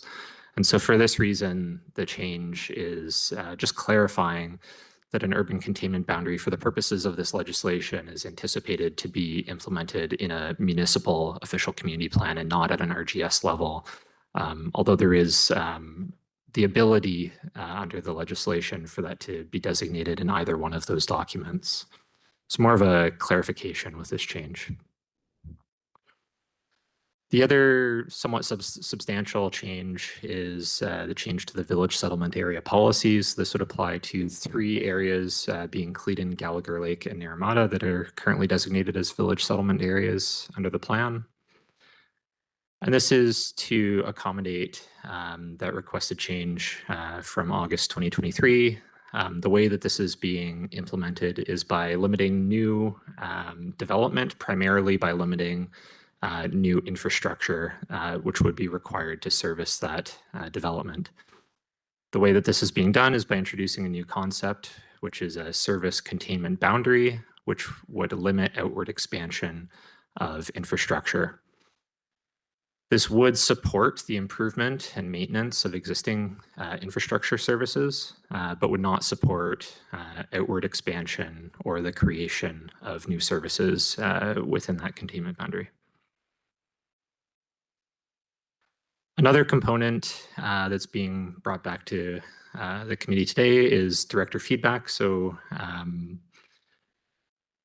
following the last committee meeting back in September, a redlined version of the plan as well as the amendment bylaw was circulated to directors for their feedback and seeking any additional changes that might be requested. Those are included as attachment 1 on the staff report on the agenda. And staff will just note that the current draft amendment bylaw is seen to reflect the direction of that August 2023 meeting. So if there is a desire for any of the feedback included in that attachment to be incorporated, staff will seek direction from the board on that. So just in terms of next steps, should the board be of the opinion to initiate the draft amendment bylaw as it currently stands, the next step would be for staff to prepare a consultation plan. And just to flag that this is a statutory requirement under the Local Government Act for any amendment to an RGS bylaw. Staff would prepare a consultation plan and bring it back to a future committee meeting for discussion.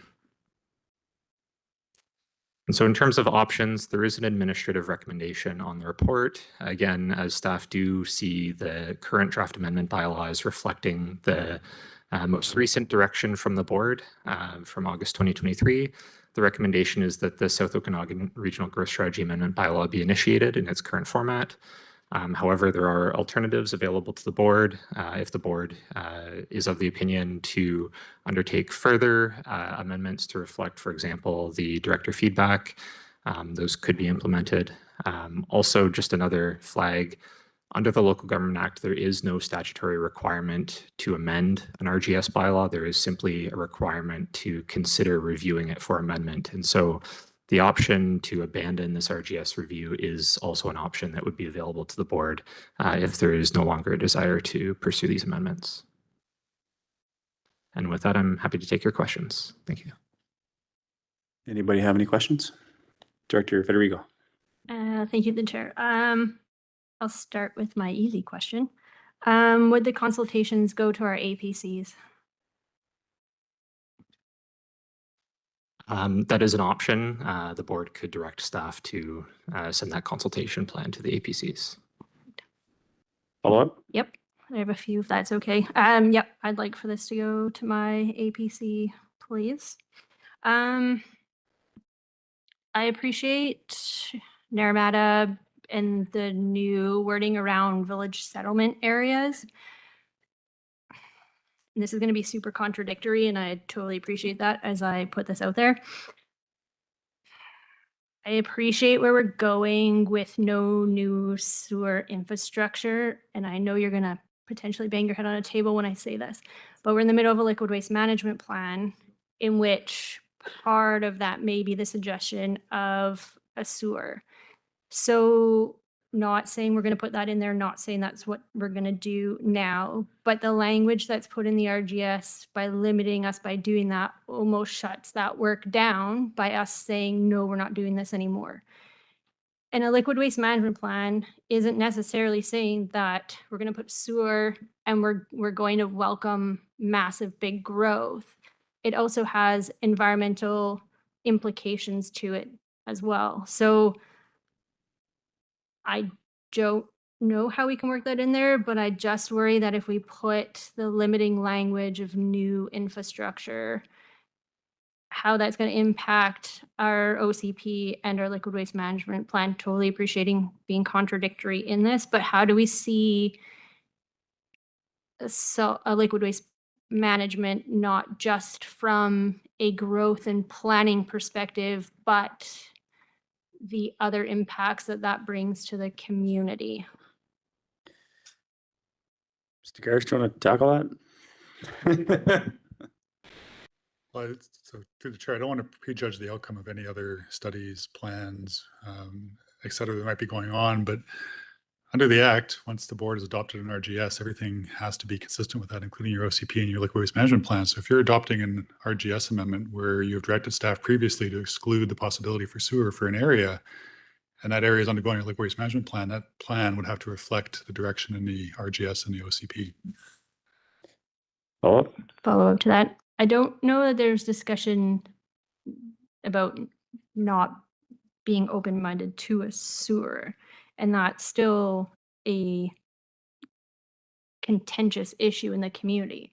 But to your point there, I worry that if we put that language in the RGS, then it's limiting to our other documentation. So that's where my hesitation comes in right now, that we're going to put that here where this document governs the rest of our documents. So when we look at it from a planning perspective, I appreciate where we're coming from, but then looking at the other work that we're doing is being mindful of what those documents are trying to do for our community as well. So I don't know how to work around that in this, but I, at this point, not overly comfortable limiting ourselves in the RGS to no future development like that, given where we're at with our other documents that are not yet set and where we're going. Mr. Garish.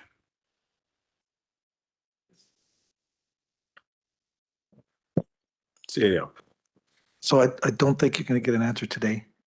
You're not asking an easy question. And there might be an answer that you might like. It might be an answer you may not like, but give staff time to look at it first. Chris, you have any comments other than what I said? I fully support the CAO's comments. But in all seriousness to the board, what we're requesting with the board today is direction to proceed. And it's not a final step. I mean, we're simply asking to go forward to engage with the member municipalities, external agencies, and the public to get additional feedback for you. And of course, that would involve engaging with the community in Naramata. And I know this has been an ongoing issue because, as the board will recall, we had to come back multiple times when we were doing the OCP because we were getting conflicting messages from the community on terms of growth, provision of infrastructure, what a sewer meant, concerns about high rises like next door going into Naramata if a sewer was allowed to go forward. And at this point in time, Naramata is still a rural growth area, and that rural growth area designation contemplates sewers. So there's nothing precluding the liquid waste management plan at this time from exploring that. But if these changes to the RGS are made and we have to build that into the OCP, it filters down. So I guess what I'm saying is we know it's an issue in Naramata, but this next step would allow us to flesh that out further with the community and get additional feedback for the board to consider. To follow up? Yeah, sorry to follow up with that. And because of where we're at with the liquid waste management plan, I don't think our timelines are going to match up between what you're trying to do with the RGS and where we're going with that, because there's delays on there too. So I don't want to hold up either document, but there needs to be alignment, and both of that's going to be talking to the community. And your timeline for the alignment isn't going to match. So is there a way to move RGS stuff forward, if that's where the will of the board goes, without limiting our community? Or we pass it, and then when the liquid waste, then are we potentially impacting the liquid waste management outcome because now we've made that decision in the RGS? From my perspective, this is it's big in terms of timelines for our other documentation to line up, because then we say, well, we don't need our liquid waste management plan because the RGS has said we're not taking new infrastructure. So the integration on both of those right now is going to be a critical point. Scared. So to the chair, I mean, there should be no incoherence or inconsistency here. Like I don't understand a situation which the board would say yes to one plan setting a direction over here, but then the very next one it sees, it sets a completely different direction. And ideally, when you set a direction, it's going to be the one direction going forward, and all those plans are going to be consistent with it. So Good for now. Any other? Director Bloomfield. Thank you. Through the chair, I just want to sort of go up a level a little bit. And so we're required to have an RGS, right? It's a provincial requirement for a regional growth strategy. it's not a requirement. Not a requirement, but there's a requirement to review it every 5 years to see if we want to amend it. Once a regional district has adopted an RGS, yes, that's Okay. correct. And we've adopted the RGS, and so we are under a requirement to see if we want to amend it every 5 years. Now, how often do we refer to the RGS for any future development motion? But how does that work with the OCP? Ms. Garish. So under the legislation, the OCPs have to be consistent with the RGS. And so that's why, given the scope of these changes to the RGS, we're recommending that the OCP project be done at the same time. And for the municipal members, it's not usually an issue because you're all designated growth areas. But in a rural area, it's a much more challenging situation sometimes, particularly when we get scenarios where 100 units are going in where we don't have sewer, and sewer is being proposed, and that's not really contemplated by the RGS because it's not a rural growth area, it's not a primary growth area, it's not really where we're envisioning spending public money on that kind of infrastructure. So I know for us, in relation to some of the larger scale developments that we see in the electoral areas, the RGS is always something that we are referencing frequently. Yeah. Okay, good. That's good. Any other further questions? If not, we will be looking for direction.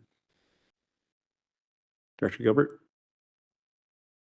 Yeah, thank you, the chair. I think I'll make the motion to initiate it so that it goes out to the public and they start the consultation process to bring back that information to us. It's a seconder. Further comments? Further questions? Seeing none of them. Director Pendergraft. Just a last minute comment to Director Federico's issue. I don't think it's bad for us to go to public consultation with this, but I would strongly be considering removing that portion on Naramata if you want your liquid waste management plan to have all options on the table. Leave it at that. Thank you, Director Federico. Thank you, Director Pendergraph. So to that point, then is now the time then, if we're going to public consultation, like either removing Naramata from village settlement, but that throws in a whole other host of issues to what you're proposing. But if we move forward with this language, you cut our community at the knees. That's how I see this, because then it's impacting everything else that we're doing. So I'm not comfortable moving that with cutting our community at the knees and kind of leaving no other options. Because in my view, the RGS is going to guide all of our other documents. So if that changes to this, then it impacts all the other stuff that we're doing. So I'll go to Mr. Garish, but again, this is to initiate consultation. It's not to implement. Yeah, correct. To the chair, that was the basic argument I was going to make. I appreciate what the director is saying, but you would still have an opportunity to revisit that designation or the policies related to that designation if, based on the feedback you get from your community as part of this next round of consultation, indicates that there's no desire to rule out a community sewer system for Naramata, then by all means, you can, as a board, give us direction to change that amendment to the RGS to allow for the contemplation of a sewer for Naramata. But if the consultation comes back that, as with the OCP, that there's a strong preference within the community not to have community sewer, I mean, you can build that into the RGS. I mean, ultimately, it's a decision for the board to tell us what you want to see in that amendment bylaw. Thank you. Any other questions or comments at the moment? Seeing none, we will call the question. All in favor? And opposed? Ms. Patton, that's good. Okay, looks like the one. Thank you. Then we would, unless there is, well played. First and second before asked. I appreciate that. All in favor? Thank you. Okay, we do have the EA committee right following this, but we'll give 5 minutes for those that are not going to stay for this to pack up and go, and then we'll jump straight into the EA.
Well, I'm not really the chair of this by any means, so I'm going to just leave Tracy get started when she's ready.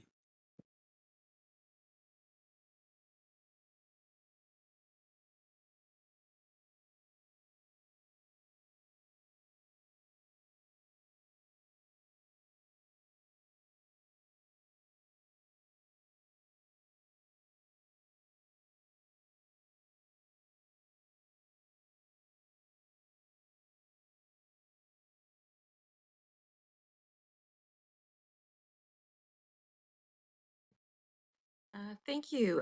So I will open the inaugural first ever meeting of the Electoral Area Services Committee, today being January the 22nd at 1:34. This new committee has membership of our electoral area directors. The first thing on the agenda is to elect a committee chair and vice chair. I was just taking a moment there to text with our two electoral area directors online to let them know that if we do go to a vote, they can send their vote, text it to me at the number that I've just shared with you. So in saying that we can, it's the committee, it's up to the committee. There's nothing written. We can either just do a show of hands to vote for a chair, or we can do go to secret ballot. So it's the committee's decision how they would like to do that.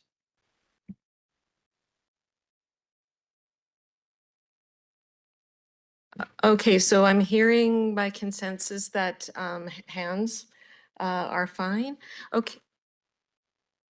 Sorry, Director Bush? So what's the roles and responsibility for this chair? So it's similar to our other committees. You would be chairing the meeting. We would pass the agenda by you beforehand.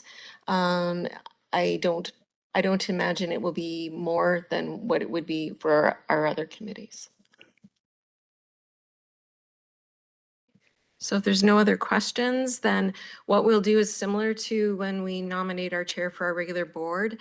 I will ask for nominations. A nomination only requires one nominator. I will ask the person nominated if they are okay to let their name stand.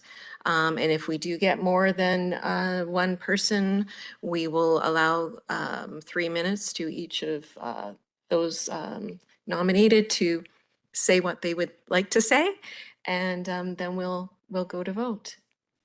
So I will at this time call for any nominations for the chair of the Electoral Area Services Committee. Director Bush?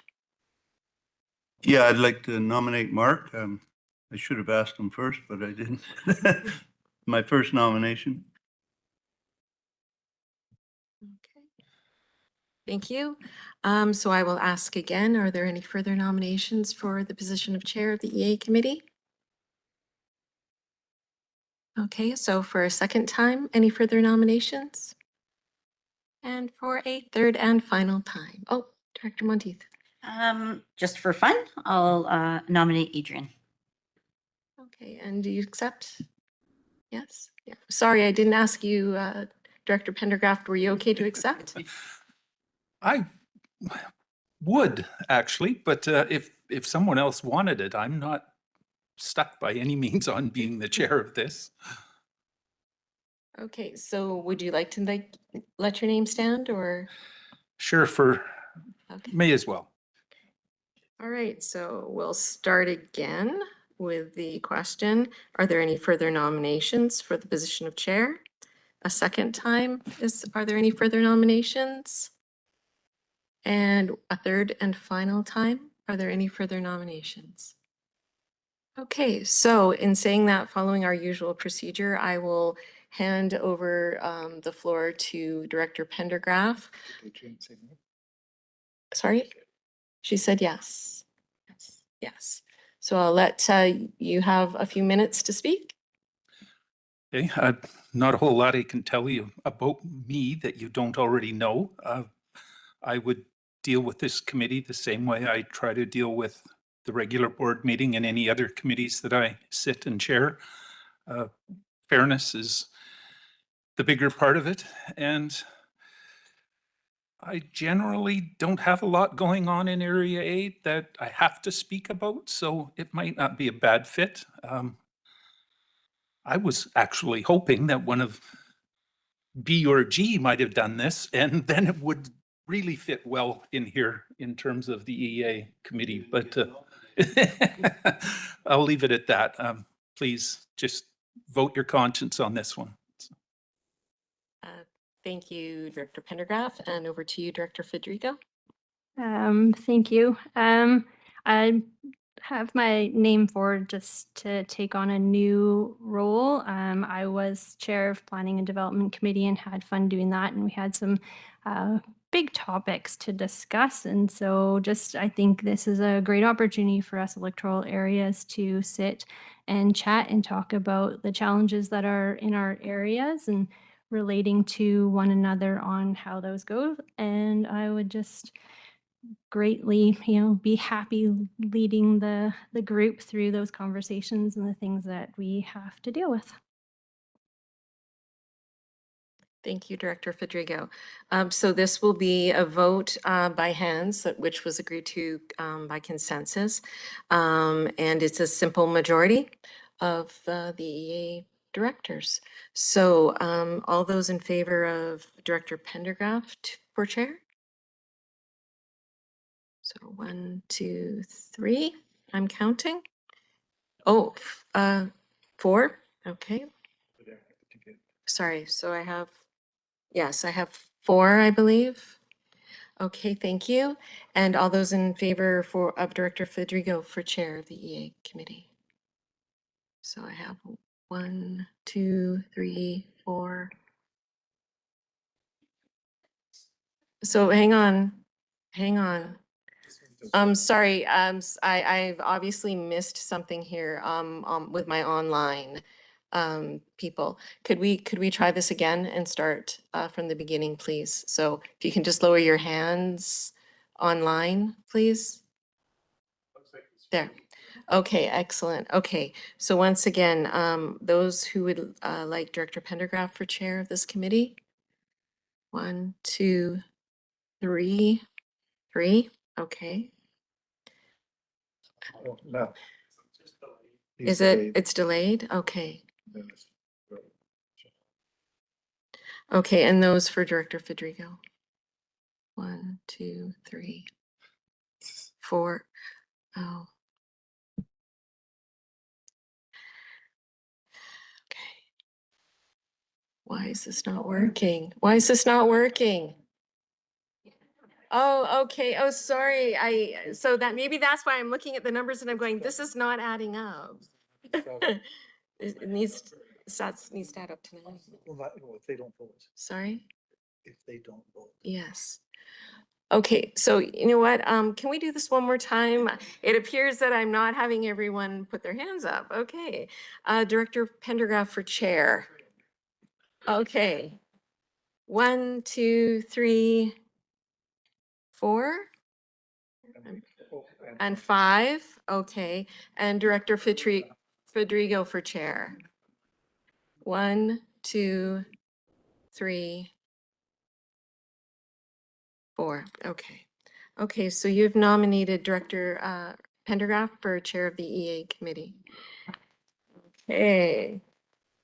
And then we'll do vice chair now. So I will take nominations from the floor. Director Bush. Federico. Okay. All right, I will ask again, are there any further nominations for the position of vice chair? Director Federico, do you accept? Sorry. Okay, thanks. A second time, are any further nominations? And a third and final time, any further nominations? All right, well, by acclamation, Director Federico, vice chair.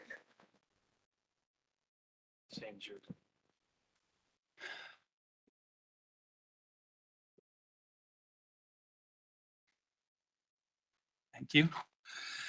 Thanks, Ms. Batten, and thanks, everybody. We will move straight into the rest of the agenda, which is the approval of our agenda. We've got one more item after this, I guess. Looking for a motion to approve the agenda. Moved, seconded, all in favor? Great. Any opposed? That motion carries.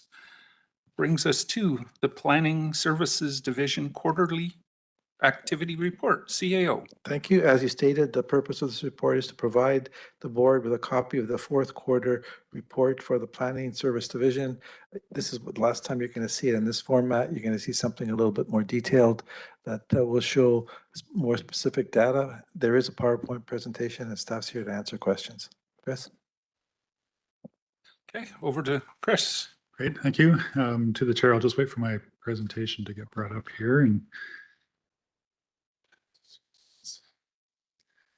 so I feel I should explain the picture. I had AI create something quote unquote heroic to portray what planning services does, but I'm worried now it's one of these memes where it's like, here's what I think I do, and now I'm going to tell you what I actually do. So with that, I'll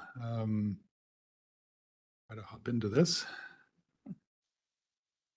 Okay, so just because it's the first time in a while that we've done our planning quarterly report, I just thought I'd add some additional background slides, which I'm probably unlikely to use for future quarterly reporting purposes, but just to give an overview of the importance that we see with these quarterlies and how it can help the board keep an oversight role in relation to specifically the planning service, because we're before you today presenting, but other departments as well. And for us in planning specifically, we feel this is beneficial because obviously it's going to give you a regular update on the types of and volume of applications that we're receiving as we get further into the year and are able to get more metrics on processing timelines and service, et cetera, a better sense of how we're doing in terms of our response to these applications and referrals. Hopefully gives you an understanding of maybe some of the shifts in land use that we're seeing as a result of applications or queries that are coming in, et cetera, et cetera. And if we are able to identify those, that we can hopefully get direction from the board on addressing policy conflicts or regulatory gaps at committee. And then finally, which I don't have any today, but as we go forward into the year, we'll have more information on this. But yeah, the nature of the decisions that are being handled by staff at a delegated level, because of course you don't see those at the board table, we're dealing with them administratively. So again, just for the board's benefit, and I'm unlikely to use this again, but just as a reminder where planning fits within the org. So I won't go through it all, but obviously the CAO is at the top. Alan's above me, and then there's myself, and then below me is the rest of the planning crew. And we've got the two planner twos, two planner ones, planning techs, our admin assistants, and also our planning student. So to put faces to those positions, again, I suspect the board may be familiar with most of our staff, either from correspondence, phone calls, APC meetings, public hearings, information meetings, presentations here before you at the board, but this is our crew at the moment. I'll also take this time to say I'll circulate the PowerPoint after today's meeting, so I won't address everybody by name here, but this is all of us, hardworking group.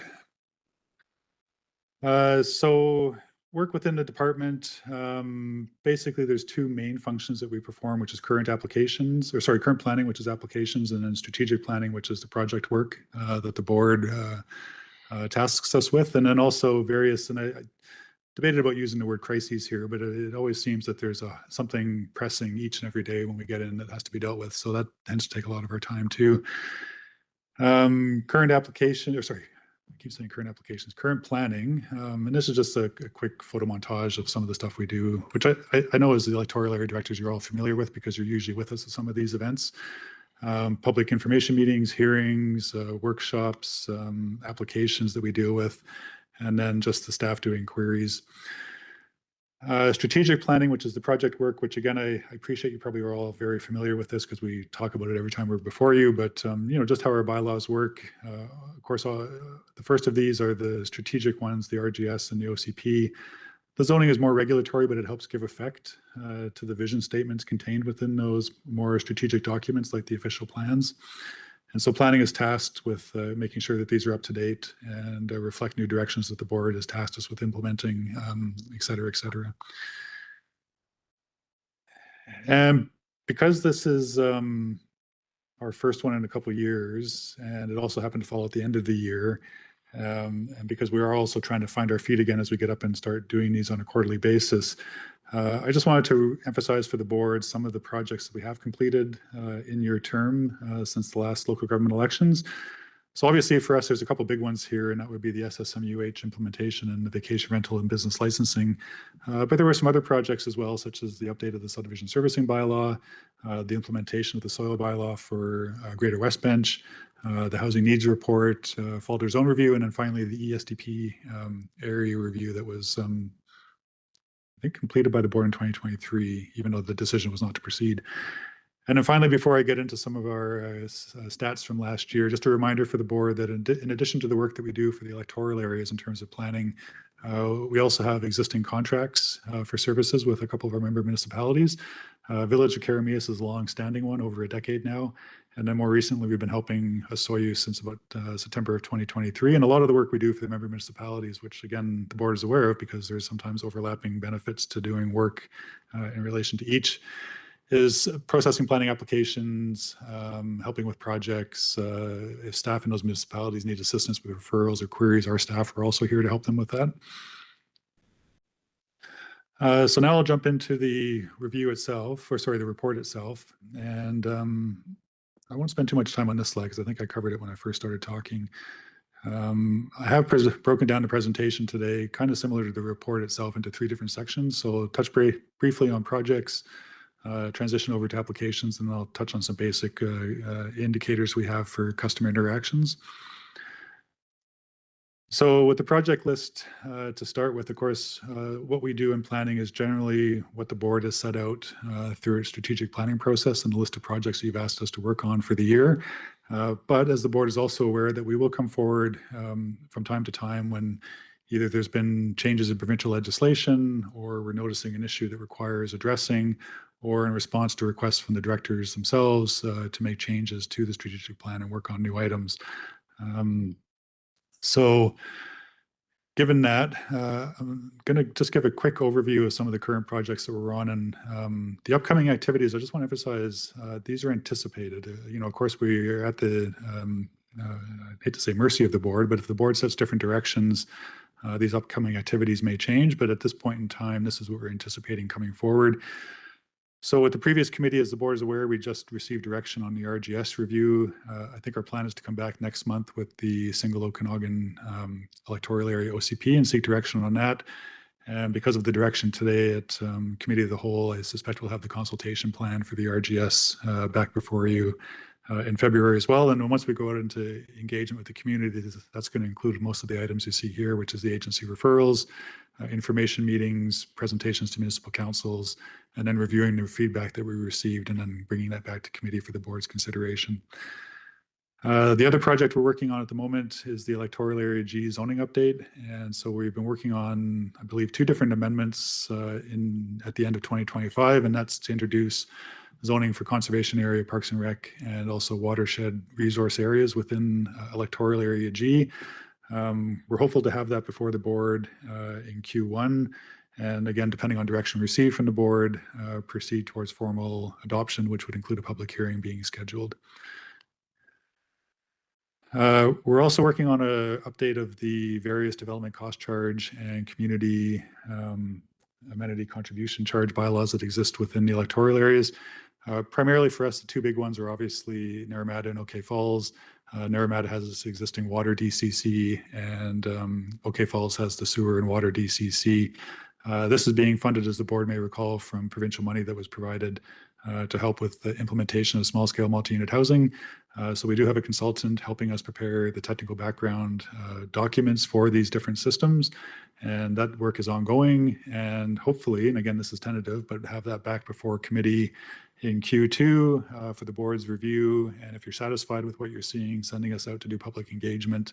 And ideally, and again, there's asterisks here for tentative, but have this done by Q3 of this year.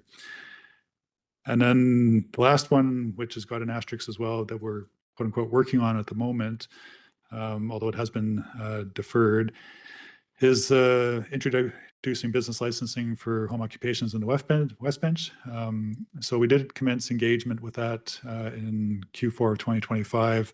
But we have stopped work on that at the moment because it's our understanding that the project is not going to proceed and that will be considered by the board when you're looking at implementing your 2026 strategic business plan. So it's on here because it is something the staff have put resources into, but we're not anticipating any further work on it going forward into 2026. Once we can bring those projects that I just went off or explained closer to completion, this is the current list of other projects that we have on the to-do list. I've put another asterisk here because, of course, this is based on the 2025 strategic plan from the board. And depending on what you tell us to work on in 2026, this list could or will change to reflect that new direction from the board. But this is what it is at the moment. Now I'm going to transition into the department's approach, or I guess work levels in relation to current applications. As the CEO indicated, we're going to start getting metrics based on 2026 applications in terms of turnaround times and where delays are occurring and how long overall it takes us to complete applications. So what you're going to see on the preceding slides is basically just a summary of volume of applications or referrals that we received last year, being 2025, and how that stacks up against previous years. So if there's a trend line that's occurring, or is it a one-off ad hoc busy year, it gives us a little bit more perspective. I haven't put the float or the graphs into my slides because there just wasn't enough space, but I know they're in your reports, and you can see that for the most part, from that, I guess, initial boost after COVID in 2021, things seem to be kind of leveling out a bit and declining year over year. And 2025, as you can see here, was a further decline. We've gone from that high of 133 discretionary land use applications in 2021, and it's been a slow decline down to the 57 that were received last year. We're not quite sure what to expect in 2026, so I think we're anticipating a comparable level, maybe between 60 to 75 again, but we'll see how that prediction shakes out. The next type of application I'm highlighting here, and it's maybe a ham-fisted way to describe them, guideline-based land use applications. I could have gone with delegated. So if you're interested in which one staff are dealing with at an administrative level, these are them. But of course, with any delegated permit, they can always be considered by the board, or staff could choose not to exercise. So we went with guideline-based land use applications to reflect that the majority of these are guideline-based DPs that we're issuing. And as you can see here, the two most common types are still, as always, the environmentally sensitive DPs, although there's been a dip the last couple of years. And that's followed by the watercourse DPs. The form and character and the hillside, which is hazard land protection, we don't see very many of those on a yearly basis, so hence the very low numbers. Soil permits, there was an initial flurry in 2023, but that's declined. And short-term rentals, don't read too much into the reference to two, because that was essentially what came in December, and because it was the end of the year, we suspect a lot of people were holding off making applications for STRs until the new calendar year rolled over. So going forward, we're expecting 2026 to be much higher for STR permits. The other thing the department deals with on a fairly regular basis is referrals that we generally receive from provincial agencies, and I've got them listed here. But on occasion, we will also receive referrals from local governments, such as the member municipalities or adjacent regional districts, requesting if there's any concerns or interests that the regional district might have in various projects or developments or proposals that they're dealing with. And so you can see here, it's the same general trend line. It's been kind of downward going since about 2021. ALC applications were down. Front counter was kind of comparable to the last 5 years. LCRB, kind of comparable. Subdivisions are down, however, which is Ministry of Transportation and Transit. And even though we've responded to local government referrals in the past, we haven't tracked those, but we have committed to start doing that in 2026. So hopefully going forward, we'll have better numbers for you on that one. And then finally, we also help other departments within the organization. So I've listed off the three big ones that we do here, and building inspection. And so that would be building permit applications that come in. And so we'll check those for consistency with the electoral area zoning bylaws. And you can see the numbers here. So generally 300 to 400, but the last couple of years it's been declining. Bylaw enforcement complaints, again, we only started really tracking those in 2025. So I apologize, I don't have historic numbers for you. And then again, business licensing, same comments as what I was making on STRs, because it was only implemented late in the year And it was very late, we suspect, for people to put money down for a full year license. We didn't receive many of those, but we're expecting that number to increase going forward. And then last section of the report, which I'll touch on very briefly, we're just trying to get a better handle on customer contacts with planning staff. And so unfortunately, this is not an easy thing to gauge. So it's not, I guess what I want to convey to the board is it's not presenting a full picture. So it's not going to capture every single phone call that we receive as a department. But in relation to phone calls, what's being presented here is the number of incoming calls that are received on our general planning phone number. And so that's able to be captured by our system. But it doesn't capture return phone calls or people calling staff directly outside of the department number. So we suspect that, even though it's showing 1,500 calls for 2025, that the actual number of phone calls fielded by the department is significantly more than that. But in terms of basic stats, it's kind of giving you an idea of what we're dealing with in, I guess, cold calls, if you want to put it that way. So about 132 per month, which works out to about 6 per day. The other thing we're tracking is comfort letter requests. And so the comfort letters are something that people will request before they purchase a property because they want an assurance before they put money down that they can either use it or develop it the way that they would prefer to. And so we try to accommodate those based as best we can on the information that we're receiving by the inquirer to provide responses to them. Yes, this is allowed by zoning, or this is your building envelope, or there is no history of enforcement, or basic information like that. So you can see here that this is one of the few ones that's actually been increasing over the last 3 to 4 years. Before I get to final slide on observations, the one that we weren't able to capture, but we will going forward, is the number of email queries that are coming in. So there were some issues with the software and how far back we could capture it. And I wasn't able to get it in time for this quarterly report, but it will be an additional slide for Q1 when we present again. And so having said all that, I just wanted to highlight a few observations that staff are kind of monitoring as we move into 2026. And that you may see before you in the coming months. And so this for us is a good opportunity to flag some things for your consideration or awareness, so that when it does come forward, it's not a complete surprise. But just wanted to flag for the board that there was the Bill 25 changes that the province implemented last fall. That wasn't just Local Government Act changes, they also changed the STR Act. And so there was some changes to definitions and other regulations. And so we're reviewing those. And we're also cognizant that the provincial opt-in, opt-out deadline for 2026 is coming forward. We're not sure if the board or the directors have any desire to change their electoral area's current status, but we'll probably bring that forward and flag it for you, that if you do, now is the time to make that request. We're also going to probably be seeking board direction on the proposed dark skies bylaw. There's some legislative challenges around that, and we need direction on how best to proceed. And we've also got some information in relation to floodplains in the Park Rill Creek area and also Osoyoos Lake that we're going to request direction from the board on. For the development approval efficiency project that the board identified last year, we're still working on that. Hopeful to have some options coming forward shortly. And again, for us at the staff level, how we understand the board's concern and what they're looking for from us is ways to continuously improve our efficiencies and streamlining around approval processes. And then the last one, which again is, I know, not a surprise for the board, but we are starting to think about possible bylaw changes to OCP and zoning that will be required either 2026 or shortly thereafter to reflect the pending incorporation of OK Falls. And so we have some ideas that we might float up to committee to, again, get direction from the board on. So, and I believe that's it for my presentation.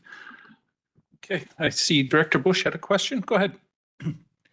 Yeah, so in Costin, we have somebody who wants to do a land strata subdivision. Have you heard of these things? Mm-hmm. And do they have to come to the regional district? Go ahead. Well, so to the chair, so a strata is a subdivision. And so if they're pursuing a strata subdivision of their parcel, they'll have to go through MOT. But MOT will send us a referral and ask us for confirmation of any bylaw requirements that we might have. And we always provide a very detailed report back to the ministry, which we understand they then provide to the applicant. And it'll set out everything that they need to do in order to get final sign off from us. I'm just aware of it because I'm still chair of the Costin Irrigation District. So. Mm-hmm. But I hadn't heard of anything like this happen. Okay. Director Federico and then Taylor. Yeah, thank you, the chairs. I have a few questions. Are we going to introduce an amenity cost charge? Or are we just going with development cost charges? Staff. Okay, so to the chair, the board hasn't asked us to do that. So there's no plans, at least in planning, to pursue an amenity cost charge bylaw. And if that's something that the board wishes for us to work on, that would be something to include in your 2026 strategic plan, and we would have to try to accommodate it. But informally, I mean, it's just off the top of my head preliminary feedback, but I would caution the board about that because again, where are we looking at applying it? What kind of development levels are occurring there? How much can we realistically expect to collect from an amenity cost charge bylaw? Because the province does have very onerous reporting requirements for those bylaws. So it could take a lot of time for us to report on something that we're not actually generating much revenue from. So. Okay, that's worth considering, I guess. Did you have follow-up? No, I have a few more questions. Go ahead. Given our RGS conversation, can we talk about specific things that are around the EA area so we can just have broader conversation to bring back to everyone else? CAO? Yes. Simple, straightforward. Simple, I like it. Thank you. Are we tracking how many people come to the front desk, and would that data be helpful? Staff? To the chair, yes, we are. But that's something we've only started since we've been back in the office on January 5th. So it'll be 2020, because we haven't historically done that. But it'll be numbers that we carry forward from this point forward. So for the Q1 report, which we expect will be in April, I should have some numbers for you. Go ahead. Last question, at least for now. The dark skies stuff and bringing back to the board, we've had discussion and there's been movement on that. So just wondering why it's up there and what the proposal is on bringing forward, because whether that's adoption of a bylaw or policy. So yeah, just a little more clarification on that would be great. Okay. Ms. Batten? Thank you. So we met with some of the group out from Naramata regarding dark skies. It was a couple of weeks ago now, I believe. I only actually just received yesterday evening some information from them. And so I will be proceeding with them. Just briefly, they have got information from the international group that they don't need a bylaw any longer, that they can work with policy. So we're going to pursue that. Okay. Director Taylor? Yep. Just one quick clarification. Was that a bare land strata? Is that what we were talking about? Or is a land strata something different? Bare land strata, okay. And I don't know what the right process. Maybe your mic, yeah, there you are. Right process, but I'd like to see some discussion at this table just about use of RVs in electoral areas for ongoing housing. 1 or 2 per lot. It's happening anyway. So under what circumstances could we be comfortable with it? I know it's a strategic priority for myself and one other area, but I just feel that it's amply spread over everybody's area. And there might be some additional interest among some of the other areas, and it would save us a lot of time looking back on short-term rentals if we had a kind of a common idea of what we were shooting for before we start putting it into the strategic plan list. Okay, I'm not sure if there's a response for that, but. Well, you can cut me off when we overstep here, but so again, it's difficult for us to work on anything if it's not been identified in the strategic plan, right? Because we're supposed to be focusing on those things that you've actually put on the list, and it would be hard for us to find time to accommodate a discussion on RV living if it's not one of the things we've been tasked with. Yeah. It might is be specific though to a it couple is of areas. It is on the proposed strategic plan under building. So Mark would lead the review of that process. But that plan, I believe, is coming to the next board meeting, and then the board will adopt the plan. And if that's on there, then we'll move forward with the review of RV living, and we would scope it out further of what exactly it is that we're all looking into addressing. Okay. Did I see a hand from Director Bush and then Roberts? Yeah, so if we have issues, something like area B and G and Village of Karamis, would that be brought to the community of the whole, or do we discuss that here first? I think it would depend on what it is, but if it involves a municipality, I would suspect committee of the whole, but Ms. Batten? Yes, Mr. Chair, that would be how we would address it unless there's something, as you say, specific regarding that issue that's electoral area only. Okay. Director Roberts, did you have question, comment? Yeah.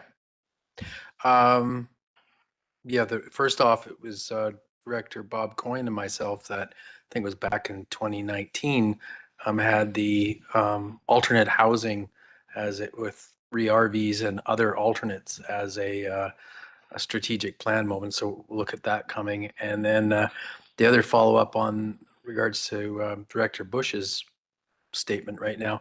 So that would mean that anything and everything in our areas that are shared service questions would be done not at this meeting. Thanks for the clarity. Director Coyne. There's only one of you now, so I can just say coins.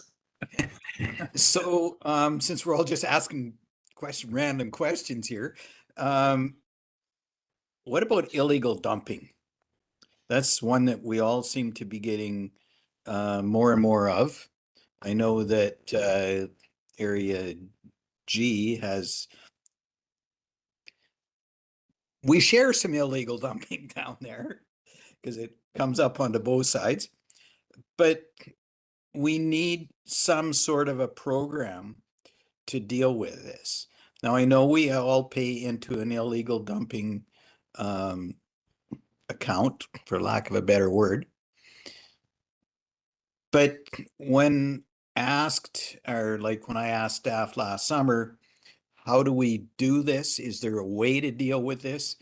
I've got nowhere. I have the possibility of working with Upper Snoqualmie Indian Band. They've indicated that they would be open to discussion about using their Guardian program like we do in Penticton. Is this something that we would discuss at this table, or would this have to be at the main meeting?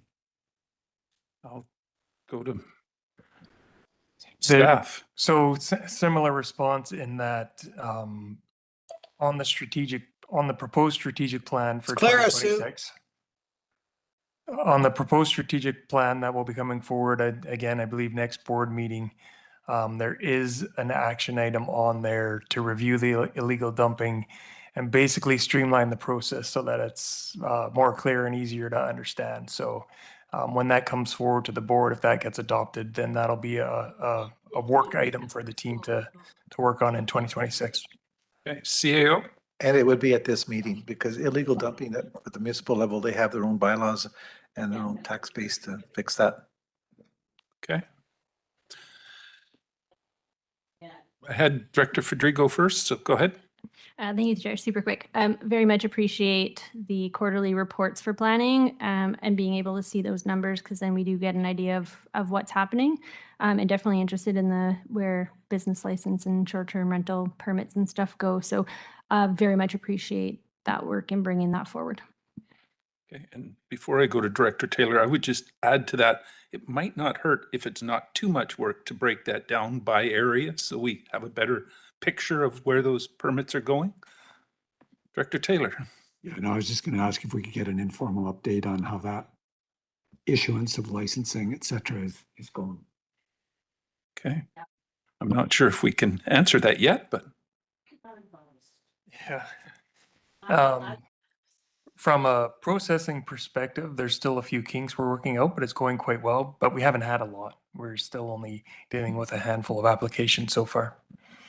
Okay, so still early in the process.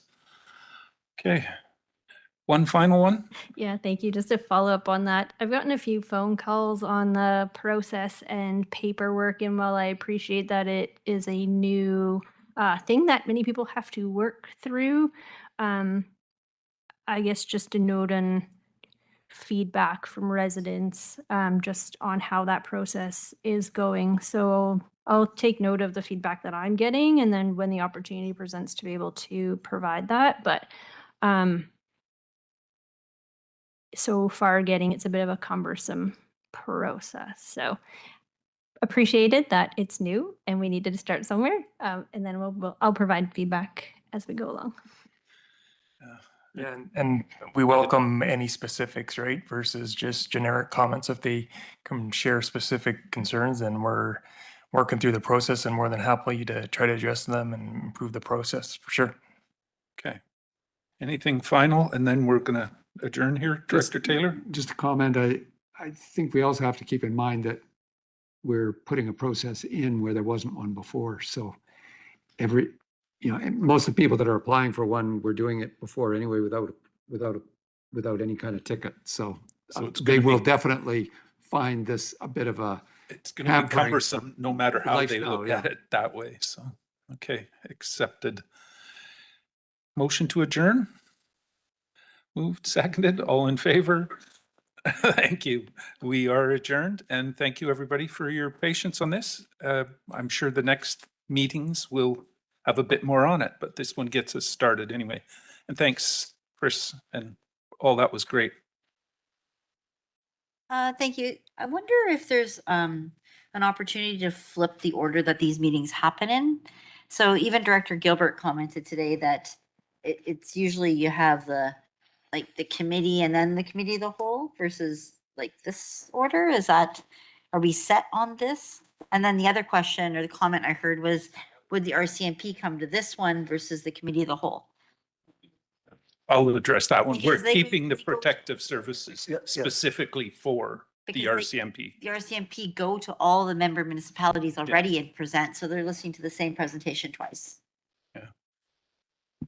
We can take that into consideration, but that's why we were keeping that protective services to deal with them, so. Okay, the rest of it we will figure out as we go.